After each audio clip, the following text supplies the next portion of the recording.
and you make a mistake, you are not held to the same standards of it being This criminal. is not about making mistakes, Samoa. This is about That's exactly doing exactly what it and is. intentionally hiring your family to do shit, See, right? look at this. And then That's how then you saying, feel. "Oh, I'm not accountable. I'm the president." Yeah, that's how you feel, right? The point I'm making is the reason why we know that he was absolutely right, Donald Trump, is because in 2022, the law that I just put in the chat, this makes everybody understand the fact that the vice president's role is ceremonial. That's it. So that means in 2022, if they had to put that in black and white, that before that, it was questionable, right? Before it was codified in It's law. only questionable to low integrity people like you. See, look at that. That's all it is. Take an L. Take another L. And No, another one. No, it wasn't. It And another wasn't in one. question. It wasn't question for the first fucking 275 There's a reason why the years that this DOJ did country not was charge around. him. It was There's a never reason in why the question. DOJ never charged The only him. reason it was in question is someone's ego. All right, sounds good. But everything's in question, and that's the reason why they challenge it, and that's the reason why we have the laws of the land that we have now that governs us, right? Because things are questioned, people challenge, they either win or lose, but the interpretation is clarified, and that's what all of us agree to. The point is, Samo, whether or not the role is ceremonial, the vice president role is should sign off on the certified election results of the state. Yeah, that's your states' opinion. rights. That's your No, opinion. it's not my opinion. It's the fucking way the election in 2020, that's your opinion. In 2020, that's your opinion, and that's the broader narrative that you've been unfortunately injected by. You are the reason why we know that's true is because of the law I just put in the chat. Ethics. No wonder you're voting for this fucking ethics, scumbag, integrity, voting for the person. These are personal attacks. Why don't you use a little bit of some intellectual? Yeah, you don't have any ethics, Samoa. You don't. Right, but I do have a high IQ, though. You agree? No, you don't. Absolutely, I do. Don't. I just gave you a law that you didn't even know existed. Dunning-Kruger. I don't care. Why would you talk about something that you didn't know? That just means you read something. No, I think that you're smart that you read before you talk. Your cognitive fucking biases. Yeah, I think that you should read about things before you talk about things. What do you think about that? I think that I'm smart enough to fucking address this shit on the fly because I know basic ethics. And that's the reason why you always take an L. No, I'm not taking an L. And that's the problem. You don't see that you're dead before you're dead. You have the biggest L on your fucking forehead because you look like a dirt bag right now. Wow, but I'm the one that put the law. You look like someone that's willing to support the lowest form of human being. If Mike Pence was not allowed to do what was asked of him, why did they have to put it in a law that he can't do what was asked of him? It's an easy question. No, he said he literally said he was upholding. If he had done it, he would have been violating his oath to uphold the Constitution. That's his opinion. But he's not a legal scholar, is he? No, he's not. You're a fucking idiot. You're just a fucking idiot. I'm just a little faster than you, Cora. Yeah, no, I think you just lost the sauce. You're not. Why don't you just read the link, bro? Why would they have to create a law if what you're saying is true? I'll tell you one thing, you got what you wanted. Dumbasses like you have no integrity and hold on, wait. Just answer the question. Instead of trying to attack me, why don't you just answer a legitimate question? Why did they have to create this law in 2022 with Joseph Biden signing it? Why did they have to create it if it was already what was being practiced? So it was perfectly clear to low integrity people that they can't try to take advantage of shit. You see that shit, bro? Crazy. Roe v. Really Wade. Not taking advantage of what the law allows. What it's doing is taking advantage of the fucking sycophants that follow them to convince them that something's going on that isn't.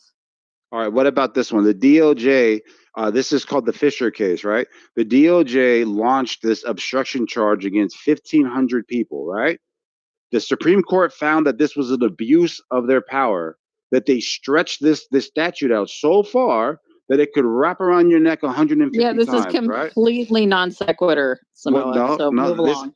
This is how the DOJ is using ambiguity to frame policy. It doesn't matter. It's completely non sequitur. It's a red fucking herring. The reason why it's not, the reason why it's not, hold on, you don't know the meaning of these words. I'm showing you how people, when there's ambiguous language, they create policies to the interpretation of. Talk about who has a little planned fucking narrative instead of being able to think on his feet.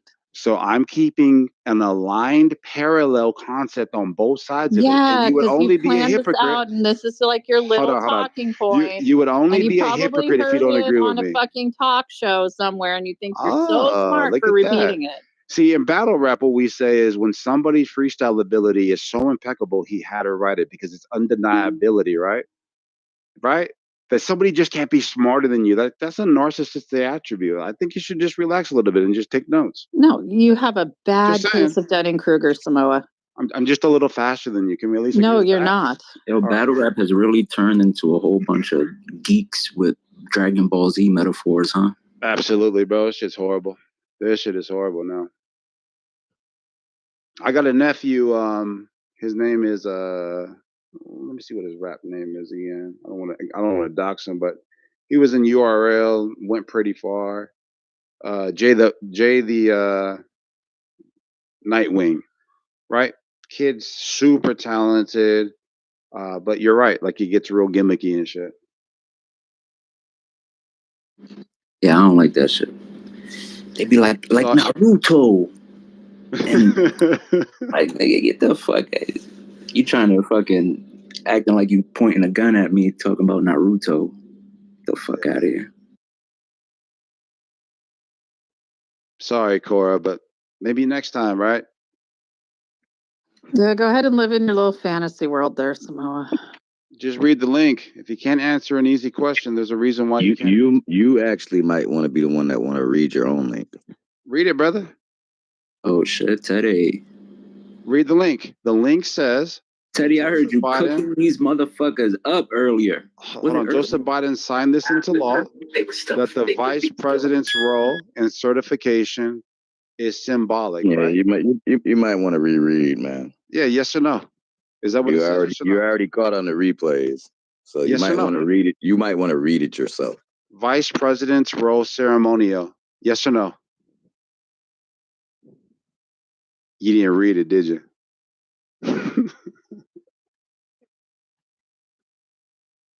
Hey, how long until I have this fucking... It's becoming obvious that you didn't read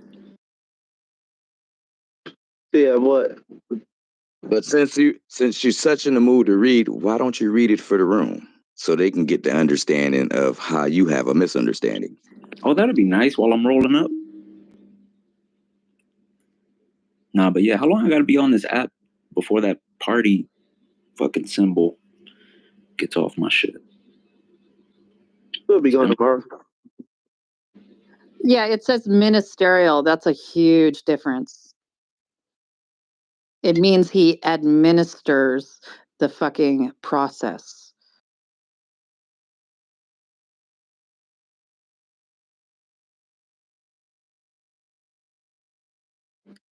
Cora, can you add me back, please? So that means it's strictly ceremonial, right? No, you don't fucking understand what ministerial means. What does it mean? It means you administer the process. Right. That means facilitate it, right? No, you administer it. What does that mean? Oh my God.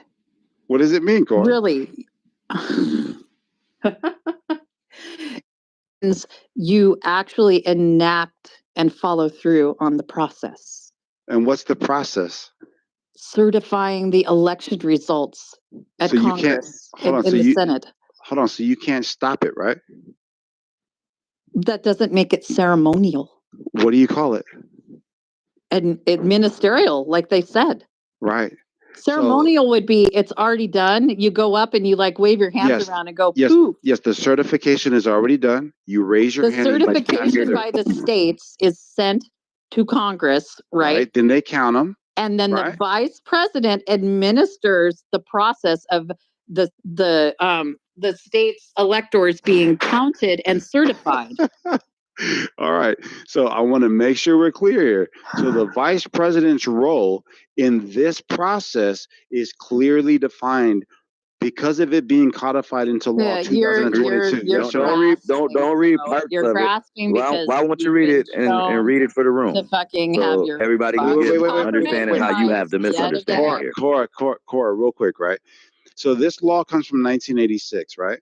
So they codified this amendment in 2022, and it specifies the vice president's role, right? And the reason why they had to do that is Did you just say 1986?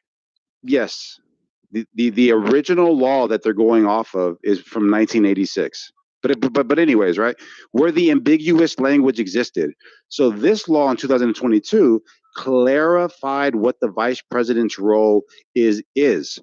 That's the whole reason why they did it. And the point that I'm making is, if it was ambiguous in 2020, did you read your own damn article? Oh my goodness, this is horrible. He did not, clearly. But let him carry on. This is on replay, bro. Oh, absolutely. I want to make sure this is clear.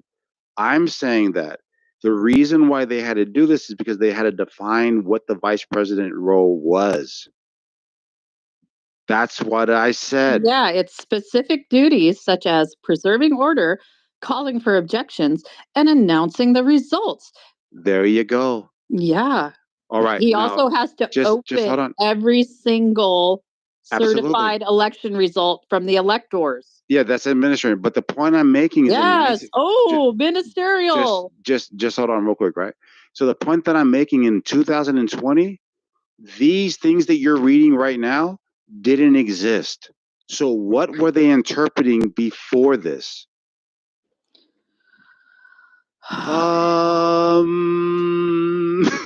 What are you talking about, Samoa? Hold on, wait. Listen to my question. You laughing and doing all that, but you won't read the article. Listen to my question. Right? And it's an obvious reason why you won't read the article. Decision making role. Hold on. It doesn't mean that it's a ceremonial role. Also, it could be anybody that's the presiding officer of the Senate. It's usually the vice president. In some cases, it might not be. Yeah, this is crazy. You're not answering my question. So let me make my question concise, pretty clear, right? Why did they need this? To just read articles. Yeah, just hold on, bro. Why did they need this in 2022? You were already off base. You didn't read your own article, brother. Sounds good. Cora, why did they need this in 2022 to specify what the roles were for the vice president? Because Donald Trump has no integrity. No. Why did they need this if they've already had it and you're so clear on what their role was? Donald Trump has no integrity. No, that's your opinion, right? But what are you operating on? No, it's based on observation of actual behaviors of a man. All right, hold on. So let's just, instead of like the biases, right? If we're just focusing on 2020, what Donald Trump asked Mike Pence to do, right?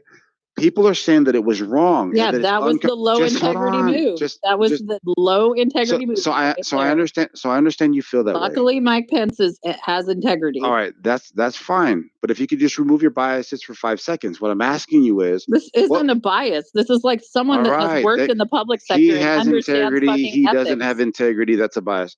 But the point I wanted to make was clear. Donald Trump's legal experts were saying that something that existed in the 1986 law could be interpreted as a function of the vice president, right? Like, do you at least agree there? No. Oh my fucking gosh.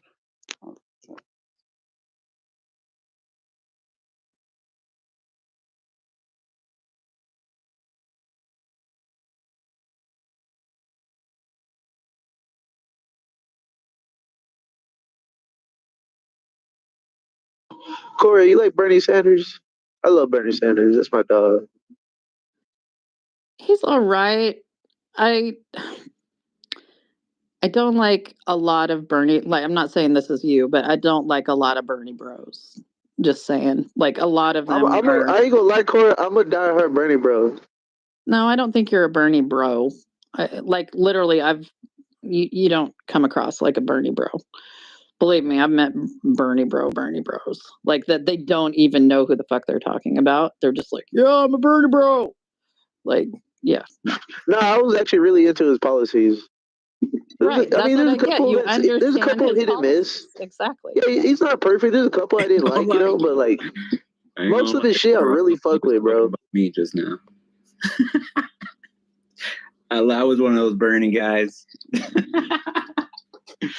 Fuck yeah, Bernie. I think Bernie, like the free healthcare, I really admire that, the free healthcare. And he had this famous quote that I really liked where he said, nobody should work 48 hours and be living in poverty. So he wanted to raise the minimum wage about that. And like, he wanted to rebuild. He had this $1 trillion investment plan. I think rebuilding all the roads, like, and creating like crazy amount of jobs by that, and just fixing all the roads across the world or across the country. You know who enacted that though? Who did? You ever heard of the Infrastructure Investment and Jobs Act? No. Passed in 2021. Actually, it's more like December of 2021. Yeah, December of 2021. Biden administration. So Bernie's infrastructure bill went through. Well, that's eventually. Good. Yeah. That's why I keep talking about to people about like, should, heaven forbid, Trump get elected and you start seeing all this infrastructure and construction jobs coming out of the ground, that's not fucking Donald Trump. That's the Biden administration. That's the Democrats. They did that. Oh yeah, it's already in play. It's going on all over. I work in public infrastructure financing. Yeah. I know I've got a $6 billion project that we've managed to secure $2.1 billion for out of the IIJ. Yeah. Damn. So Michael Johnson said something about repealing the Chips and Science Act. What do you think about that? Do you even know what that is? The child health and whatever it chips is, that's usually the kids' health care. Yeah, he's talking about repealing it. It just came out earlier today. Yeah, that sucks. Huh. What about the reforming Obamacare? You think that's needed? By whom? What do you mean by whom? Like reforming it for the rates to go more towards the private sector by Congress? Like Michael Johnson's the speaker. No, I think if anything, the best thing we could do is look at the Medicaid system and the fucking TRICARE system and try to craft something that's an actual nationalized healthcare plan. Oh, there you go, my guy right there. Yeah, but this is Obamacare, right? Like, this is not a good day, boy. Yeah, I think the Obamacare was a compromise. Like OG originally, right? They did want to do something like that, expand Medicaid access and TRICARE access to the all American people, right? But because the Republicans fought it so hard, what we ended up with was Obamacare as a compromise. You know, Bernie wasn't die hard about this idea, but he threw this idea out that I think would be dope, where he said it might be possible to, I don't know if it's Medicaid or Medicare, where you're like 65 or older, you get like free healthcare. And instead of like creating a free healthcare plan, he was going to try to use that and just drop that age from 65 to like literally 0. So that would be like the free healthcare basically. Yeah. That's similar. Yeah. Hey, where you been running at, bro? Rather than starting from scratch, you know what I mean, Cora? Yeah, that's what I'm saying. It's like you take the nationalized health systems that we have in place, Medicare, Medicaid, TRICARE, which is the military healthcare system, or health insurance, I should say, program, and you figure out a way to scale it up for everybody in the country. Yeah. TRICARE is really good. If you're like in the it might not be Medicare, it could be, but I think it's definitely possible to do that. Hey, 370, bro.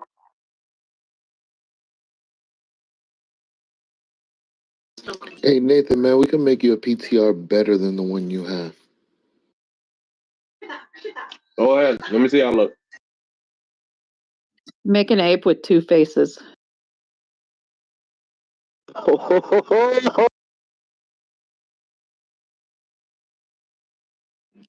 Hey, Cora, how do you feel about Tim Walz? And kind of lukewarm on him. I mean, I get why, you know. Yeah. I kind of, yeah. I think I kind of would have liked Mark Kelly more, except for I see why they didn't pick him because of the whole like gun control thing and everything. So yeah. I just think it'd be cool to have an astronaut as the vice president. That would have been badass. Armando. Walz. I think he seems like such a fucking nice guy. It's crazy how nice he seems. Yeah, and he's in Arizona too, so it's like, you know, if he can win over Arizona, being a Democrat, there's got to be something there. Armando, can you do me a favor? Nah, I passed. Well, if you're gonna make me a PTR, can you make one with an ape that looks like Brutus with a bloody knife?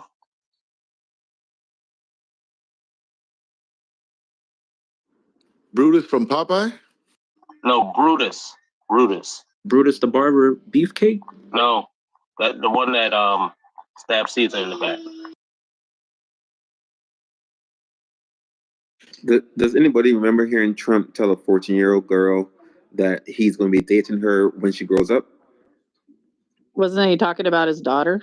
Well, he said that about his daughter as well, but Fucking What gross. the fuck? Jeez, what the fuck?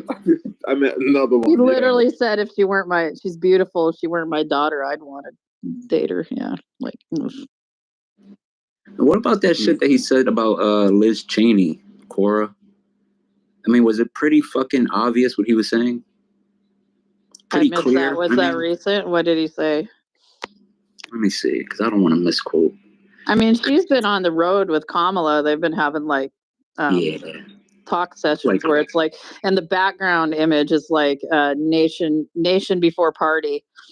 You know. I like her a lot.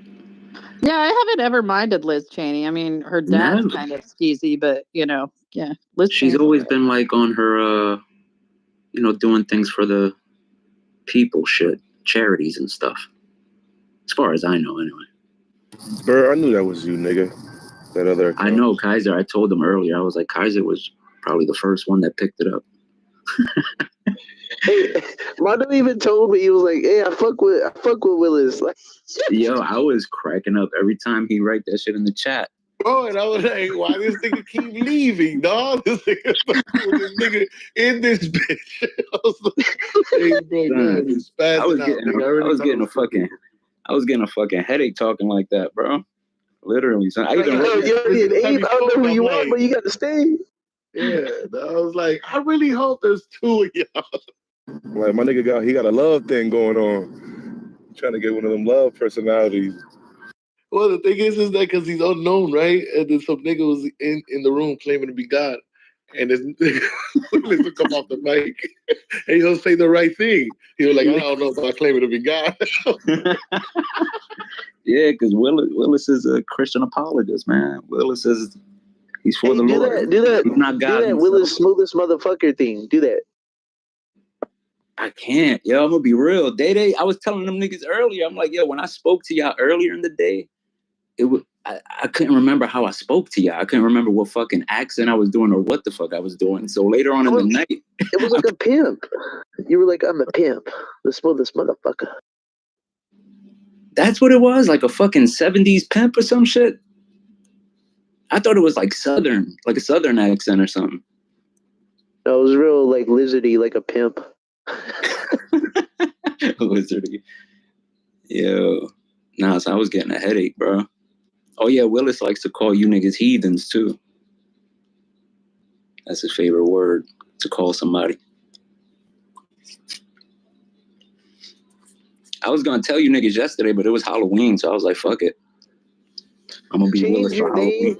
Change your name. But remember that dude that you were talking to when you called a heathen? He started spazzing out like he's never been called. Yo.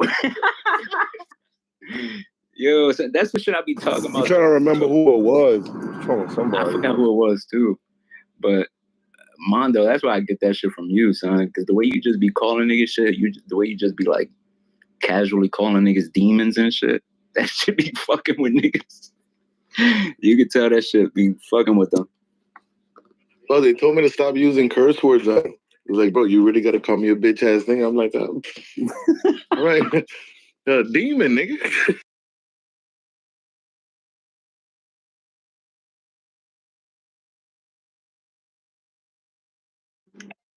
Yo, I wasn't even calling you Armando. I was calling this nigga Armand because when his name was written right there, the O was left out. So all you can see was Armand. I was trying to play like a dumb fucking pimp kind of like motherfucker. I don't know what the fuck I was doing. Day, I've been wondering, Day, how do you mod with such anti-science folks like Armando and Uncle, and you're so scientifically minded, bro? Make that make sense to me, bro.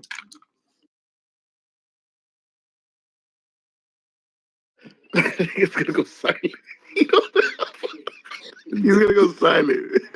You don't like being put on the He's spot. probably not there.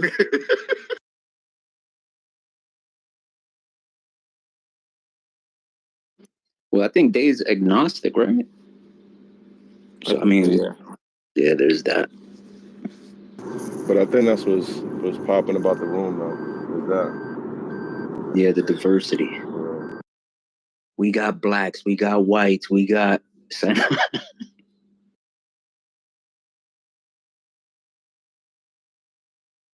Republicans and Democrats and communists and fascists. So no, all right, I'm done. I think my only problem with people is when you present evidence to them that's as blatant as it can be, and they still deny it. Like again, I personally believe in ethical eugenics because there's just way too many dumb motherfuckers in this world. But that's just me. That's just me. Not for real. I don't think dumb motherfuckers should be able to breathe. I just don't, bro. We need to speed this up. We need to speed humanity up. No, what we do is we get a couple aircraft carriers, right?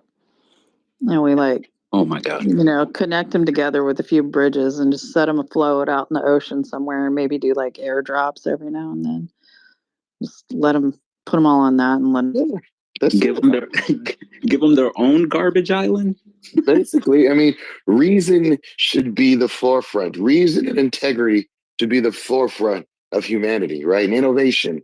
And none of those three things are even like the top fucking 10 at this point. Yo, these motherfuckers was trying to tell me that Puerto Ricans weren't actually mad about that whole thing with Tony Hinchcliffe making that joke. Pissed, bro. I'm like, motherfucker, I'm Puerto Rican. How you telling me my community is black and Hispanic, Dominican, Puerto Ricans, all types of Hispanic, but Puerto Ricans are mad. Nigga, what are you talking about? Bro, in the same day, every fucking person I come across was mad about that shit. Even people who weren't Puerto Rican, they like, yo, that was crazy.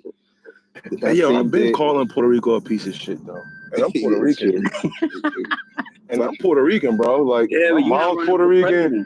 And I get it, man. I get people, but you're not running for president. That's Puerto Rico really is a piece of shit, though. Like, it's a welfare island, whatever, though. I get it. But I lived there when I was a child. That shit was like, I lived there for 2 years. J-Lo, Mark Anthony, Bad Bunny, Fat Joe, all these celebrities. That's like 100 million Instagram followers that I just named off combined, and they all came out talking about that shit. And the problem is they don't earn the right to say that. That's the thing. Like, you can crack jokes on people about certain things, but you got to earn the right to do it. And the Republican Party just has not done that. They've been way too fucking racist and divisive. And then all of a sudden you say a racist and divisive joke. And it's like, oh, no, it's just a joke. It's like, no, you guys have been on that bullshit making fun of Islander people for quite some time. Or people, Caribbean people and people of that nature for quite some time. Caribbean. So, you guys need to change up your rhetoric. And then Trump is like, oh, I don't know anything. How the fuck do you not know who was speaking at your, I don't know, man. It's crazy. Yo, and if anybody's familiar with that guy, Tony Hinchcliffe, which I am, I used to watch that motherfucking Kill Tony show almost every week. Sometimes I still check in on it, depending on who's the special guest. But first of all, that shit's in Austin, Texas. So it gives you a little context about his view. And yeah, bro, you on his show, they let it be known that they're Trump supporters. That, they don't like Democrats and shit. So the jokes that he was making at that rally is nothing that surprised me because I know this guy. I just thought it was just bad place, bad time. Like, he should not have been speaking at a fucking rally, doing a comedy set at a fucking rally, especially him. Like I said, yo, if you know this guy, he's fucking ruthless. Most of his style of comedy is just really roasting people. So him talking shit about Puerto Rico, he made fun of a lot of other people too on that same set. But it's just like, wow, bad place. He shouldn't be performing at a fucking rally like that. You know what's funny is like he made the jokes about people, and then he made just like the smallest joke about Jews, which was like, oh, that's interesting. So you like, it's like they know who they can play with. But he if he would have been anti-Semite, if he made a larger joke, right, they'd have been like, oh my goodness. But it's like he's like, oh, I'm gonna make fun of Puerto Ricans, and they're just gonna fucking get over it. Like that's crazy, man. But he does that, bro. If you watch his show, the only time he makes fun of the white guests that come up, like so if you guys don't know, it's a fucking stand-up comedy show where he randomly picks people out of the crowd and they go up there and do a minute of stand-up comedy, and then he interviews them. So when he's interviewing them, he's fucking roasting them. He asks about their life and shit like that, and then he just picks them the fuck apart. Fuck, where was I going with that? It was something that you said. Fuck, what was it? Yeah, PTR. He knows who to play with.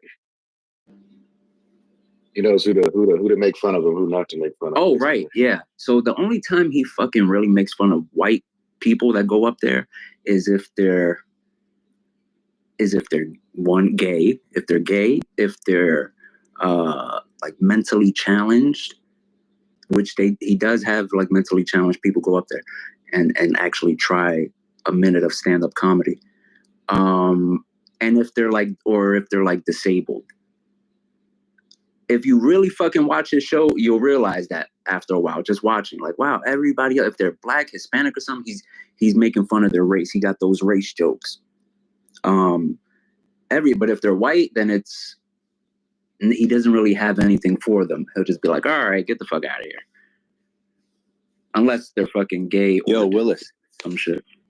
Hey, let me ask you a question. You said that you're the people around you. Do you think that the comedian... Wait, hold on. What did I say?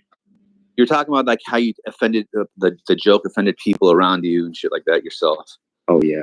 I'm saying, do you think that the comedian's joke is enough to have people either A, not vote or vote the opposite, or B, vote the opposite of Trump? Yeah, I do, bro. There's people in my community who are active voters, but still, I know people like to think, oh, they're, nobody's still undecided. No, they're still undecided as we speak. These motherfuckers, it's a wrap. It's a wrap for Trump because he doesn't have to say it, but he's associated himself with that person. And that joke, that was just, it was just bad taste, man. It was bad taste. That set. You think minus that joke? Terrible. You think minus that joke, they would have probably leaned Trump? I don't think it. If it didn't get the publicity that it did, then yeah, I don't think it would have mattered. Because like I said, if the comedian didn't say that, do you think the people that you're talking about that are undecided within like your grasp, right, your community? Oh, do you think they would have voted for Trump? No. I don't think so. I'm gonna be real. Well, there was some Puerto Ricans that said they were actually for Trump, but when they heard all about that, they're like, "Fucking, I'm done." Yeah, I know a couple of them, bro. Yeah, there was one Puerto Rican guy that spoke at a Trump rally about a month ago. I can't remember his name. No, I know it's some big guy. Like, yeah. Bro, right up the street from me is what is it called? The Hispanic Police Association or some shit. Yeah. And they had a whole meeting about this shit. Like, they promote their little meetings every week, and that was the main fucking topic. And then they live stream that shit on YouTube. Yeah, man, it's a lot of people that did not like that. Yeah, I know a lot of people didn't like it. I'm amazing, but a lot of I don't understand. At the same time, now that I'm thinking about it, it's like he said some pretty fucked up shit about other races too. I don't know if people watched the whole set because he was going at black people, fucking. I saw it. I heard it. Yeah, it's like, man. So you know, there's that. It's like, well, you didn't say anything when he said that he was just carving watermelons with this black guy. You know, but why do you say that at a Trump rally? Like when the whole indictment on them is racist dumb fucks, and then you sit there and say like it's just like you, like why would you do that? And like that's the problem with this type of shit. Again, people that are on the fence a week before an election are just lazy. Like if you're on the fence and and you had 4 fucking years to figure out what to do, you just don't give a fuck enough about it, which is the truth. But people just got to start owning it. I just don't give much of a fuck, right? But the fact that you even consider one individual, I think that propaganda is too strong for people, man. Sometimes, like it's not just me. One person tried to overthrow the fucking government. I mean, this is common fucking sense. Like, if that's too much for you, not you, but an individual, then people have comprehension issues and reading comprehension issues. And again, if you guys vote for me, I'm for ethical eugenics, and we won't have those dumb fucks anymore. Yeah. Like, you just can't be on the fence 4 years later about something. You're not trying hard enough, bro. Like, that's like, all you got to do is bubble some fucking words in. Or no, excuse me, bubble a couple things in, right? You got 20 bubbles you got to do on it, right? 20, 30 bubbles. And you telling me, and the main bubble is the only one you actually barely know about because you don't know about any other propositions that are in your thing. And you telling me this one fucking bubble you couldn't hit? You can't answer that one bubble? That's crazy. Yo, they did, I think it was the first time in my state they did early voting. I think the first time, or maybe the first time in years, I don't know. But so it was mad people out there. I think it was like over 700,000, something like that. Yeah, I think Kamala's gonna win. I mean, it's just if Trump wins, and like, there's just really no hope for this fucking country. I'm gonna be real. I just want this shit to be over at this point. Because whoever the crypto can go up, man. And then whoever the fuck wins, I hope all of us can just come together and fucking, put them under a fucking microscope and like, all right, now let's see let's see what you're gonna do. You know what I mean? Like if Kamala wins, I still want to see her. Okay, if Trump wins, okay, what are you gonna do now? Let's go. I want to see something happen. You know what I mean? We all need to do that shit, no matter who wins. I really wish there was a viable third party element, but the third party is just so ineffective. They're so it's like they come out the woodworks every few years to like try to throw a wrench into the system, and then they crawl back in the fucking cave that they come from, and that irritates me so much because like I want to believe in an independent, a green party, but they're just so bad at what they do. It's like they don't have any structure or foresight. You got all of these different local and state governing bodies, and like y'all don't win any of those fucking things. None of them. Y'all ain't winning nothing. So how are we gonna have a Green Party president going against the Democrats, trying to get the Democrats and Republicans to come together for something? Just make that make sense. I know, bro. It's almost like we I don't know. Every time I hear about like a third party, somebody who's not, or like the same shit with Cornel West. When I heard he was running, it was like, damn, that's great and all, but like, I know you're not gonna win, like, yeah. I mean, it sucks, but it's like, yeah, these other two parties do, it's like, fuck.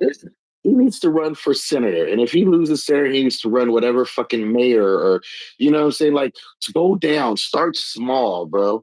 But this whole going for president, when like if you were to get in office, the Democrats and Republicans aren't going to support you. So like what are we talking about at this point?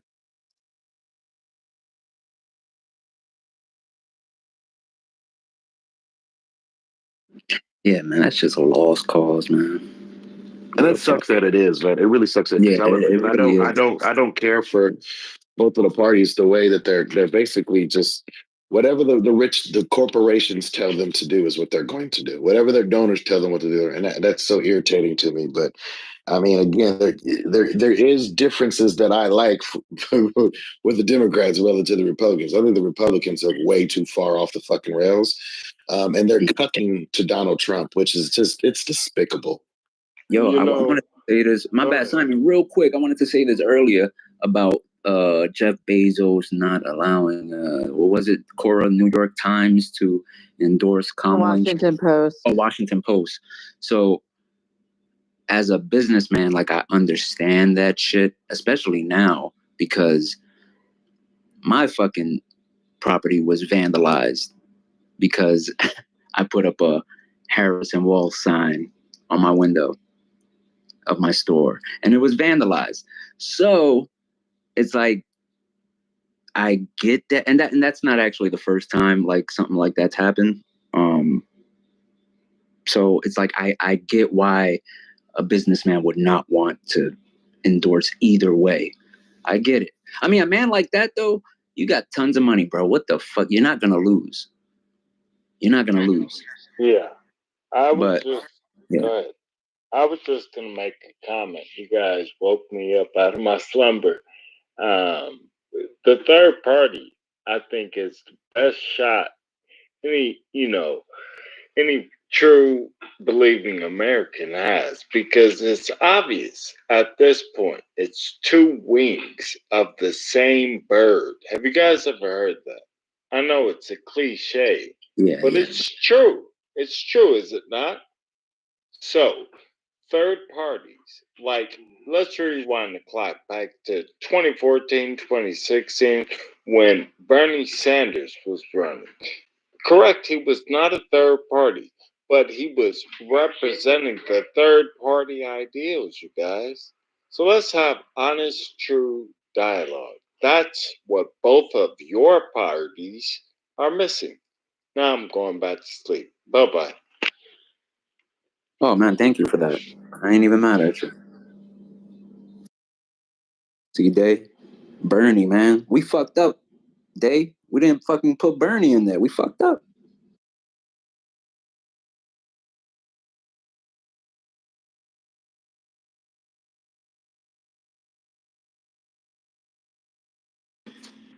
Yeah, to me, it's just the question of how do you actually get your footing inside of the fight. Now, I don't think it's necessarily a notion to kind of like throw away democracy, in terms of like both parties being kind of like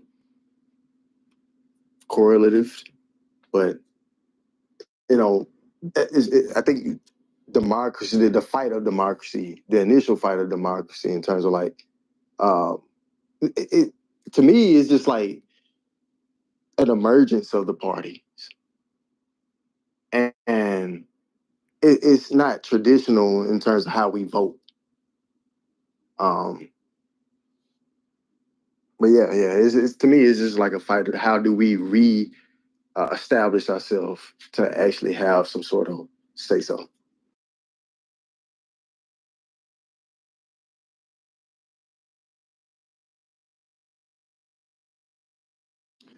For an example, capitalism, you can see that you talk about corporate greed, and you look at the left and the right, and they had the same agenda. In terms of like, uh, it's only like a nationalistic argument, how they only use talking points to say that they're kind of indifference, but they're not indifference. But yeah. Yeah, like I said, I think our voices has been silenced. Yeah, I don't know, man. I feel like our views and ideas, our ideologies have never been more divided. I don't know. Like, if you're saying like like the politicians and stuff, but like the people, no, man. There's not much similar to a fucking modern day Republican. And I don't even like saying Republicans because I know some decent fucking Republicans. So Trump supporters and modern day Democrats. Not much similar there. I don't know. Well, the problem with the Republicans is they're fucking soft. They let Trump come in and just cuck them all. So I mean, they don't really have a leg to stand on anymore. They're pussies. So they're that. Could you identify the individuals or the groups that are not ever going to get along? Because I was first thinking it's Republican, Democrat, as I was talking, but no, you guys agree with my sentiment in that both parties are, of the same bird and they're playing the same game. Money's involved, right? So what what my question is who are the groups that we're saying will never see eye to eye? Because to be honest with you, I have conversations with all sorts of Americans, at least in my area. White Americans, black Americans, high class or wealthy, not wealthy, different array of individuals. Well, my point is, who are the individuals that you're speaking of that will never see eye to eye? Because our conversations, there's a lot of.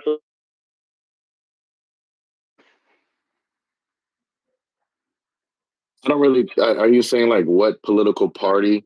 Like what? I'm trying to understand what do you mean by not seeing eye to eye? Right. Well, you made that comment. These whatever two whatevers will never see eye to eye. That's kind of what you said. Don't quote me, but I remember. Wait, that was me that said it. No, I think Willis or someone. No, I said that. I said that. Okay, he said that. I don't agree. So, well, can you identify those two parties so I can say, oh, that's what he's talking about? Can you please? Well, the two parties. Well, it'll be. I'm talking about Trump supporters when it comes to like the right. Because, like I said, I know some decent Republicans. So I don't like to say Republicans. I can't say that I know any bad, personally bad Democrats. But that's what I'm talking about. So like Trump supporters and like the modern day Democrat. I mean, you fucking put them in a room in real life on Clubhouse. Just give it a few minutes. Something's gonna fucking divide them. Their views on something, ideologies. It's gonna fucking happen. Now I understand it. Thank you for answering that. I get it now. And I agree. I agree with you. Because what Trump has been able to do and why he has found success. Oh my goodness. Why he has found success is he found that dividing line. Seriously. Has he not? Has he not? I agree. Talking point. What is it then? Point. So what is it then? What is it? What is the divided line that he's found? Come on, man. I'm not jumping in. I'm asking you a question. This is the first question that I've asked you, brother. Come on, man. What is the dividing line that he's found? It's called sales. He has found the dividing line that Democrats do not make the sale. They're full of shit. And a lot of people agree with them. Do you get me now? Hello? Hello? Hello? You say they don't make the sale. No, they do not. What sale? The sale of getting the agreement of Americans on what they want for the future. But okay. So we're talking about a sale. Would the sale be more useful for America if it's only domestic or international? You're right.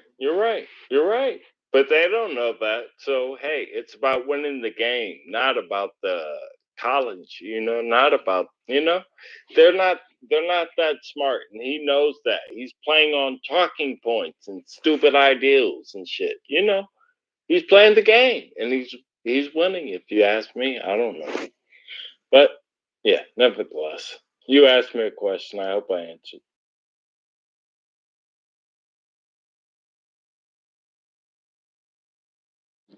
Nah, what the dividing shit is easy, bro. You want to divide people, you talk about the fucking things that make us different. Religion, race, gender, sexual orientation. You talk about those things. Money, you talk about those things, and you go one side or the other. True. But what that will do, if you play those talking points, you will find yourself seeming really, you're kind of Yeah, you're walking a line to that's not how you win the game. You're walking too close to the edge. You see, you're pushing towards the fray, and you're gonna walk off the edge, meaning you're gonna lose. So he doesn't play that game. He's playing for the minds of the voters or the viewers. You see. Anyway, but yeah.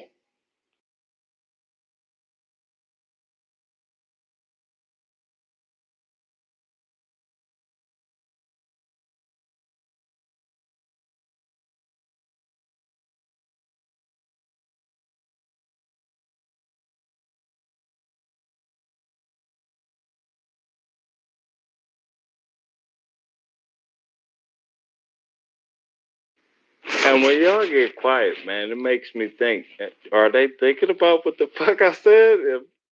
Man, say something, guys, please. I'm not that bad. I'm not. Nah, I'm playing StarCraft right now, and then watching my little one. So I'm just kind of chilling. Probably. Oh, fuck, Yeah, my this bad. My son's motherfucker telling me right about here. Fortnite. My son's talking to me about Fortnite right now. Hold up. Okay, yeah, I'm over here. That's I'm over cool. here playing video games like a That's cool. fucking nerd. I'm playing games like a nerd, man. Man, that's cool, man. See, you guys are my type of guys. I'm a nerd too, but I ain't got no game. You know what I'm saying? I got a question. Can you be a nerd and be able to get women? Like what I mean by that, like, isn't one of like kind of like a soft classification of a nerd is the inability to like get women? That's not true. Okay. Yeah, I never heard that, bro. You know, But because like I'm thinking, or maybe that's a dork, kind. That's more like a dork, isn't it? yeah, maybe Or a some shit door. like that. I've always considered myself a nerd, but I don't have a problem getting But I mean, females. do other people consider you a nerd though? Like that's the thing. Like if you calling yourself a nerd is different than people classifying you like, yeah, bro, you a fucking nerd. But maybe again, maybe it's a dork. Maybe that's what it is. What motherfuckers can't get. No, that's kind of true. That's kind of true. People don't call me a nerd until I start getting kind of nerdy with it. Yeah, And it's they not like off realize, the rip. Like Elon Musk, he's a fucking dork, right? Like he's just straight up like he's a nerd, but he's not even like a nerd that I would even think is that bright. But he's a fucking nerdy, dorky dude.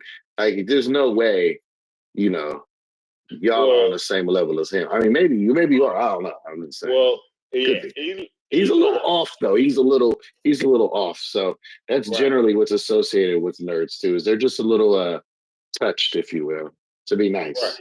Mr. Muskie is a little different. He's not the average dork, you know. He's an astro dork.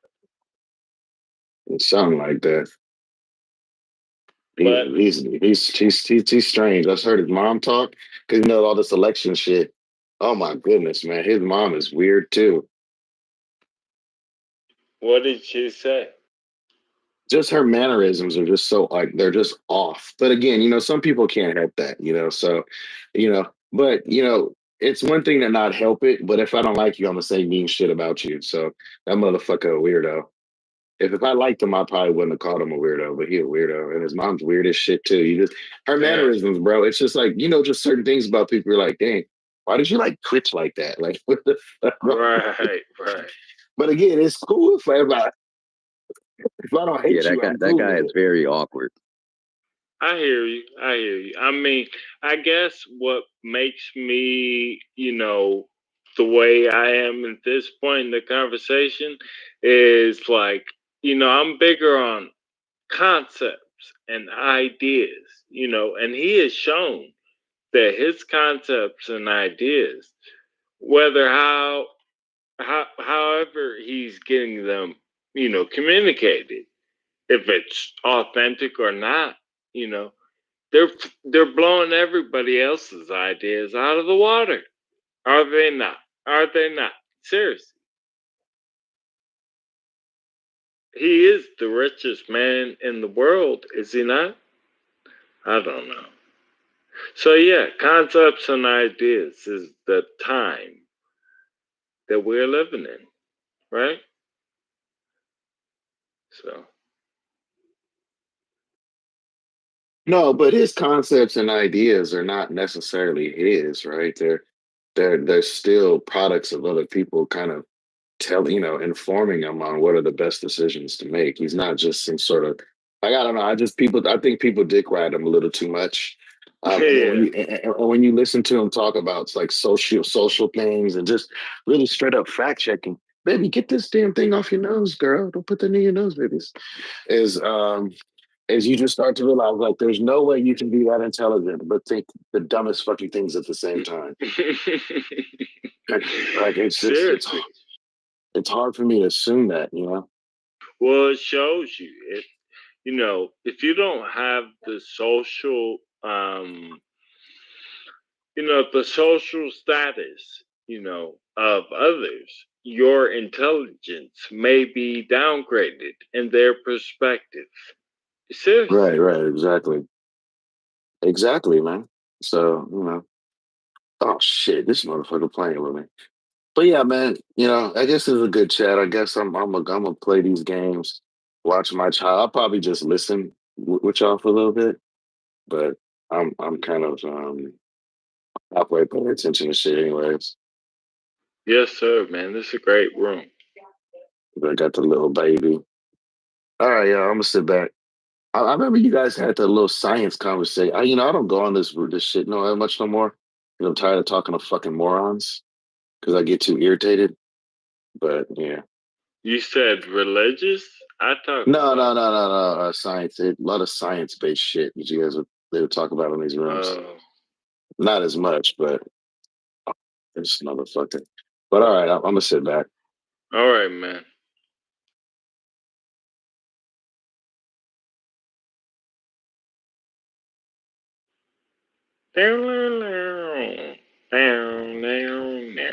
Where's everybody at? In all the other rooms. So it's quite a few rooms running tonight, political rooms. So what up, Teddy? What's going on? Chilling, brother. Yeah, I'm just chilling, man. About to probably go have me a little fun Friday night. Right after Halloween. Go see if the ladies still wearing their little costumes from yesterday. Oh man, you reminded me. Yes, sir. Yeah, I was looking down my timeline like, man, I work nights, so I missed everything. Like, maybe they might replay it tonight or something.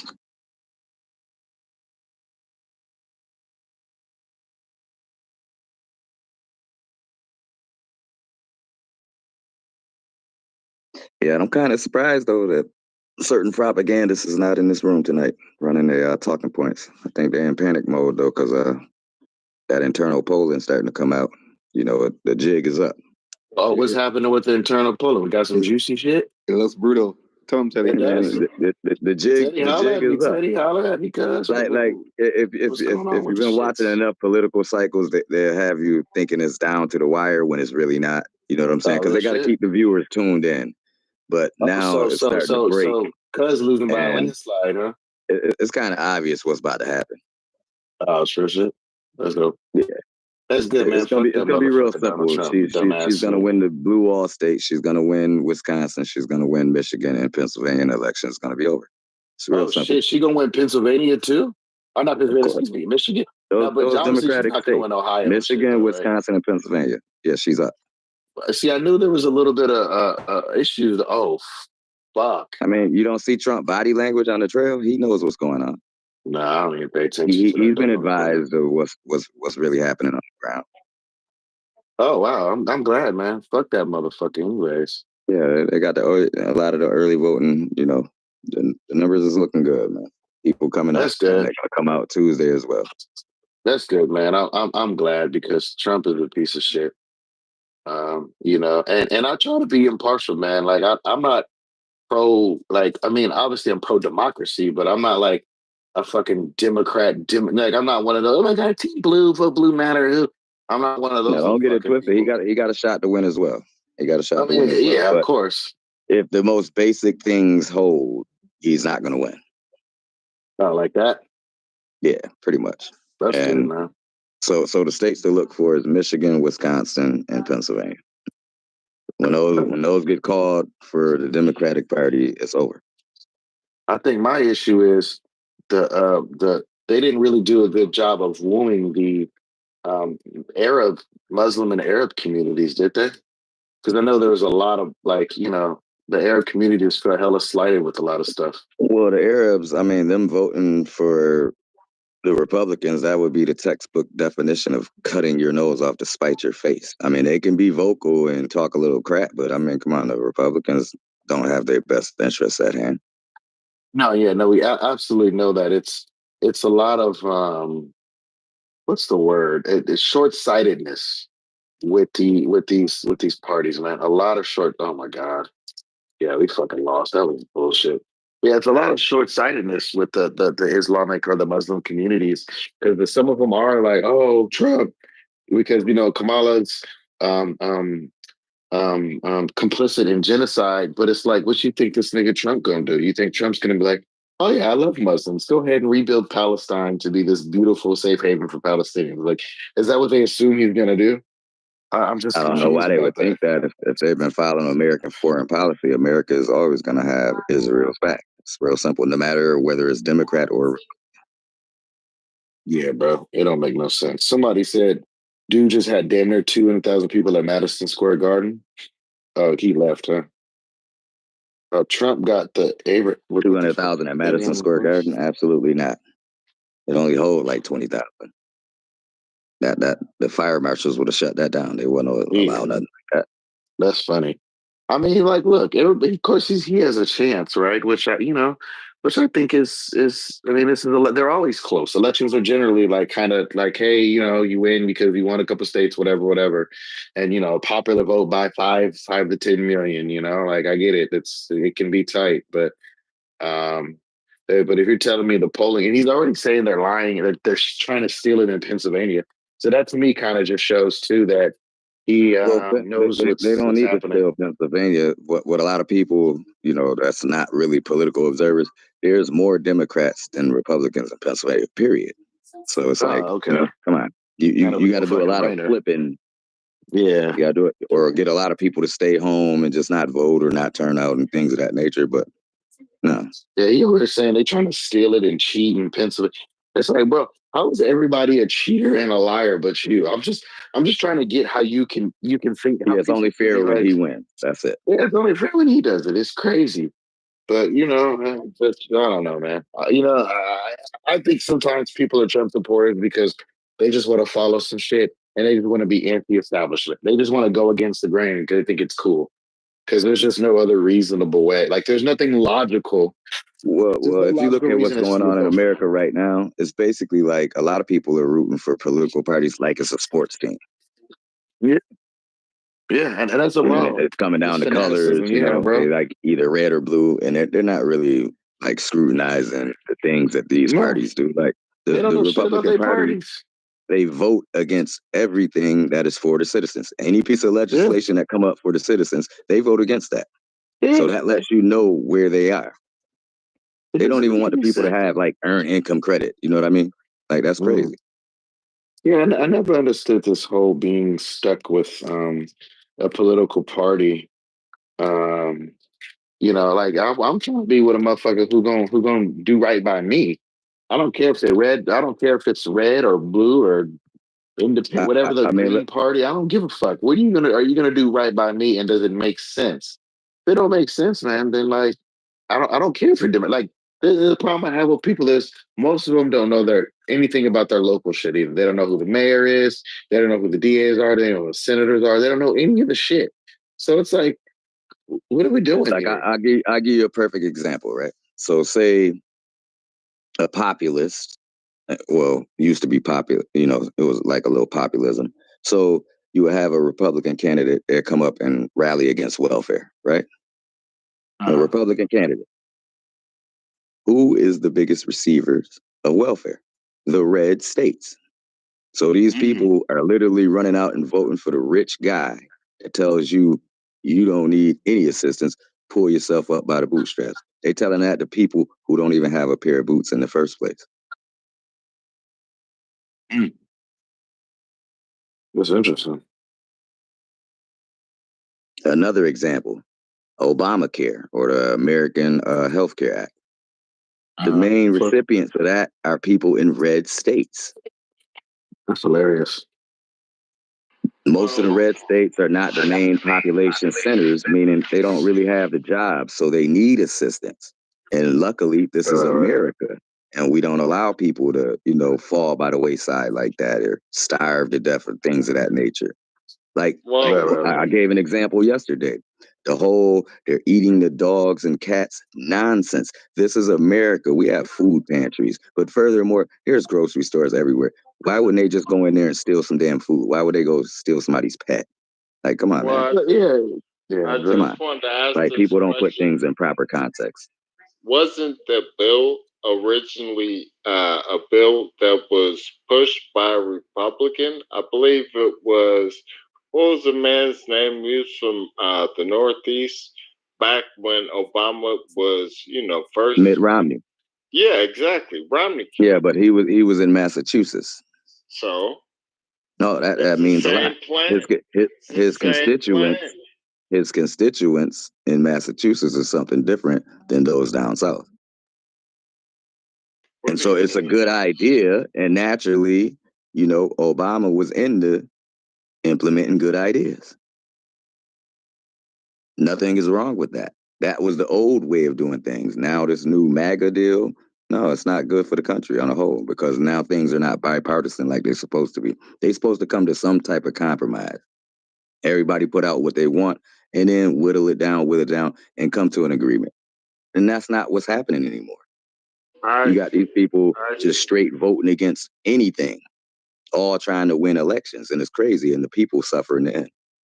I see. I think you know more about politics than I actually do. So I see. Thanks for letting me Yeah, I'm going to keep it 100, man. I've been following politics since I was single digits. I've always been interested. You class president, class vice president. So I've been following. And I had some pretty good teachers as well because they was into politics. So they made sure they taught us. So I've been following my whole life. Like most people wasn't even familiar with the Electoral College. They were like, oh, what a popular vote don't count and yada, yada, yada. But that's the furthest from the truth. You cannot get to the Electoral College without the popular vote. I got a question, right? You said we in America. What part of being in America is it okay for you to make me have health insurance or make me pay a penalty if I don't have it? I thought it was my body, my choice. Why am I not allowed to not have health insurance? Oh, you're allowed to not have health insurance, but it's in the best interest of everybody to put into the pot. So, you know what I'm saying? Everybody can get some type of help. So most hospitals, they can't even refuse you if you don't have health insurance. Nope. And that's a good thing. That's a good and that's a good thing. Say you don't have health insurance and you get in a car accident and you get to the hospital and they find out you don't have health insurance and they refuse you. Come on. That would be just nonsense. Exactly. So it makes more sense for everybody to put into the pot. What would happen in that situation? But you said that you're allowed to not have health insurance, but how am I allowed to not have it if you're charging me a penalty for not having it? Well, I mean, but that's with a lot of things, right? They took that out of there, though. You're allowed to have a car. Oh, well, that's good too. But aside, let's just say it still existed. You're allowed to have a car, but you got to pay registration, right? And you get penalties if you pay it late. No, but like if you get you get penalized if you don't pay at a certain time. Penalties exist. So, no, brother, listen. Is what it is. But no, you're penalizing me for not having something, for choosing that. That would be like you penalizing me for not having a car. You understand what I'm saying? Like if you got a car, basically, you get it really wasn't a penalty on that level. Okay, go ahead, brother. I'll wait for you to finish. Yeah. I mean, the wording, that is, they play games with words. So, okay, if you didn't carry health insurance at the end of the year, they make sure you put something in the pot, just in case. While you don't have health insurance, you fuck around and get shot, get hit by a car, or anything.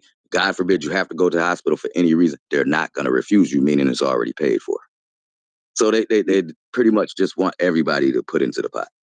in layman's terms. You know what I mean? But that's with everything, That's right? a You can simplified opt out of version of Social Security, can you? Can you opt out of paying in a Social Security? Yeah, if you work under the table. Yeah, that's it. So I mean, like, there's always something like you're gonna have to pay for something, whether you get it, you don't get it. Like, there's always gonna be something you're gonna have to pay for. So in a nutshell, it's just always good for us to always put it to the pot, because then things will be there. So for instance, you know, everybody pay their taxes and everything. If you fall on hard times, you're not going to starve to death. You can go to your government and then assist you with being able to eat. They'll be able to assist you with trying to find a place. Just basic human needs, man. But somewhere that all that got lost in the sauce with all this rhetoric that's going on, because all of us is not going to be healthy forever. Everybody's not going to be wealthy. And you got to remember who is the ones that's trying to convince people that they don't need health care. These motherfuckers got Cadillac plans in Congress, yo. They don't pay for their health care. The taxpayers pay. They got the best of the best. But go on TV and try to convince the voters that they don't need health care and they shouldn't have it. That's nonsense within itself. Nobody's out here trying to convince anybody that they don't need health care. But the fact there of the clearly matter are is, people doing brother, that. you And if just you don't spoke, understand and that, I it let is you what it is land, on and I that level. I'm wasn't not in about your to way, argue with you, brother. brother. So nobody asked you to argue. I'm just trying to present what I'm saying. I didn't interrupt you. Well, then why you ratcheting up? Because Bring you're it down a notch, interrupting me. brother. Bring it Because down you're a notch, brother. interrupting me, brother, and I This not a didn't interrupt performance. you Just at bring it all. down a notch, bro. I didn't interrupt you at all. If you want me to bring it down, then stay on mute. Just You bring it off down. mute It again. shouldn't even be up, though. That's the Okay, whole go ahead, problem. brother. Like, go ahead. You proving my point. Because while I'm speaking, you keep over talking me. When you spoke the whole time, I stayed on mute. All I'm asking you to do, grown man, is give me the same respect that I you gave kind of you. doing the clubhouse thing. This is a conversation, brother. This is not. Hold on, brother. You're not even hearing what I'm saying, bro. Like, what I am hearing what he's saying, and I'm conversation? responding to it in real time, brother. Yeah, but because I wasn't finished what I was Yeah, well, I saying. don't want to have conversations with people like you. Peace. Well, then shut the fuck up. Then, like, that's weird as shit. How you responding to what I'm saying before I can finish my sentence, bro? Hold on. So I guess let's just stop with this. So do you understand his point? Thank you. Can we start with that? Why am I being asked the question? I haven't been able to give my point. You don't know if I understand it. I don't need to. I'm trying hold on, brother. I'm trying to help. Listen, brother. Don't get combative with me. I'm trying to brother. I'm not being combative. What I'm saying is this: you will understand if I understood his point. If you allow me to state my point. You don't have to ask me that. Just let me respond to what he was saying. But it already sounds like you didn't get him. But go ahead, bro. How do it sound like I didn't get him? Explain go that. Ahead, bro. You get your platform. Go ahead. No. Explain to me how it sounds like I didn't No. get him. I don't want to cut your time. Go ahead, brother. I don't want to cut your time. Go ahead. And plus, my voice is going, so just go ahead.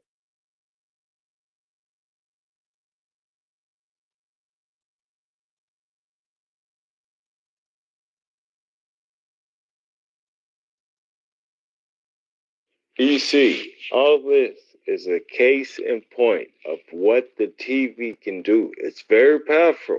I'm serious. People have studied this. TV and politics, it's like sports. You guys are, just be aware. Stay woke. The real woke, right? Not the shit that that the fucking conservatives stole, right?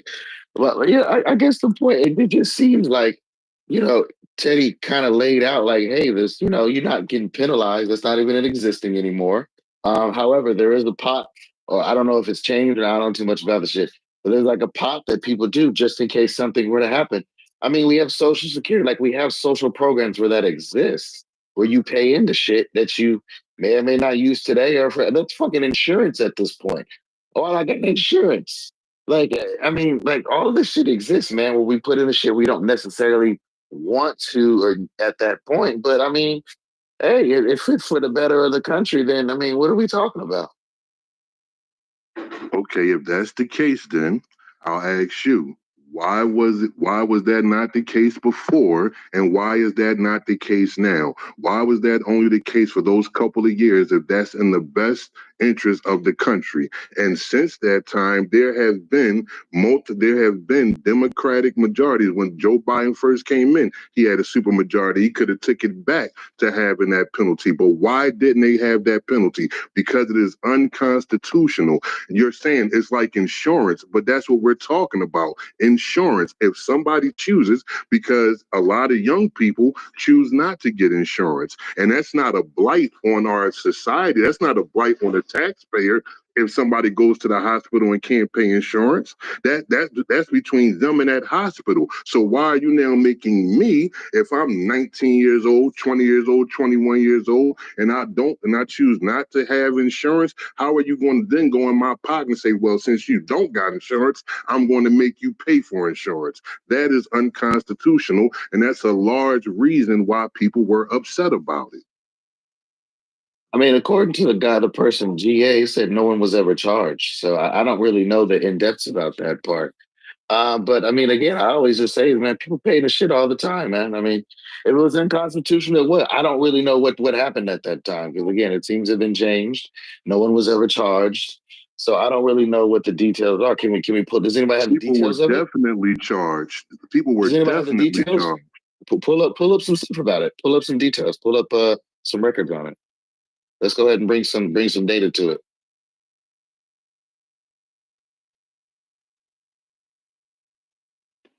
The facts come out at night. Yeah, let's just bring the facts to it. How about we argue what we can actually read together, right? Did anybody here have a job between 2012 and 2018? Because if you had a job and you filed your taxes, when you filed your taxes, it asked you if you had that health insurance. And if you didn't, it automatically applied the penalty. So for anybody to say that is ridiculous. No, all I'm asking you is just pull up some data about it. Just pull up some data about what it meant. You know, what were all the parameters involved and who got actually charged. Let's just do that. That way we don't have to argue nothing. We just read the facts.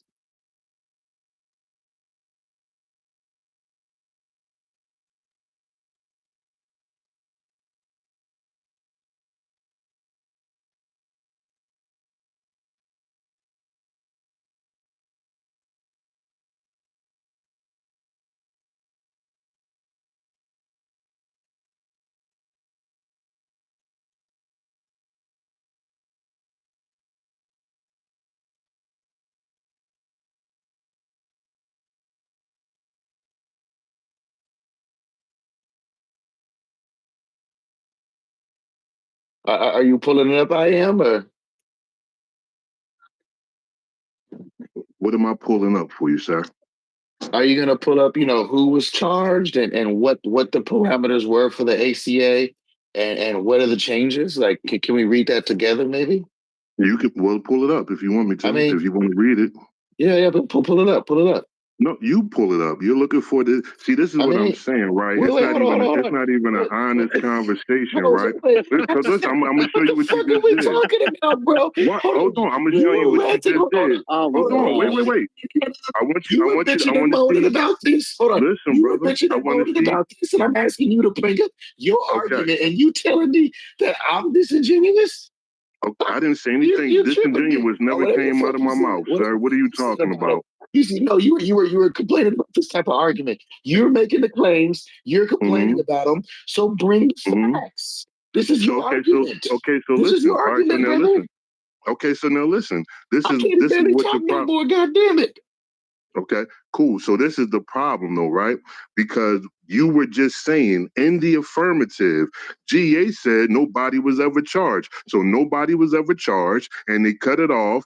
You didn't ask him to provide no proof that nobody was ever charged. And again, I'm saying if you have a job and file taxes, they asked you. So now you're telling me nobody here has a job, nobody filed taxes? Because if you filed taxes, they asked you. That's all I'm asking. Has anybody filed taxes between 2012 and 2018? Yeah. So two things. So they didn't ask you that when you filed your taxes?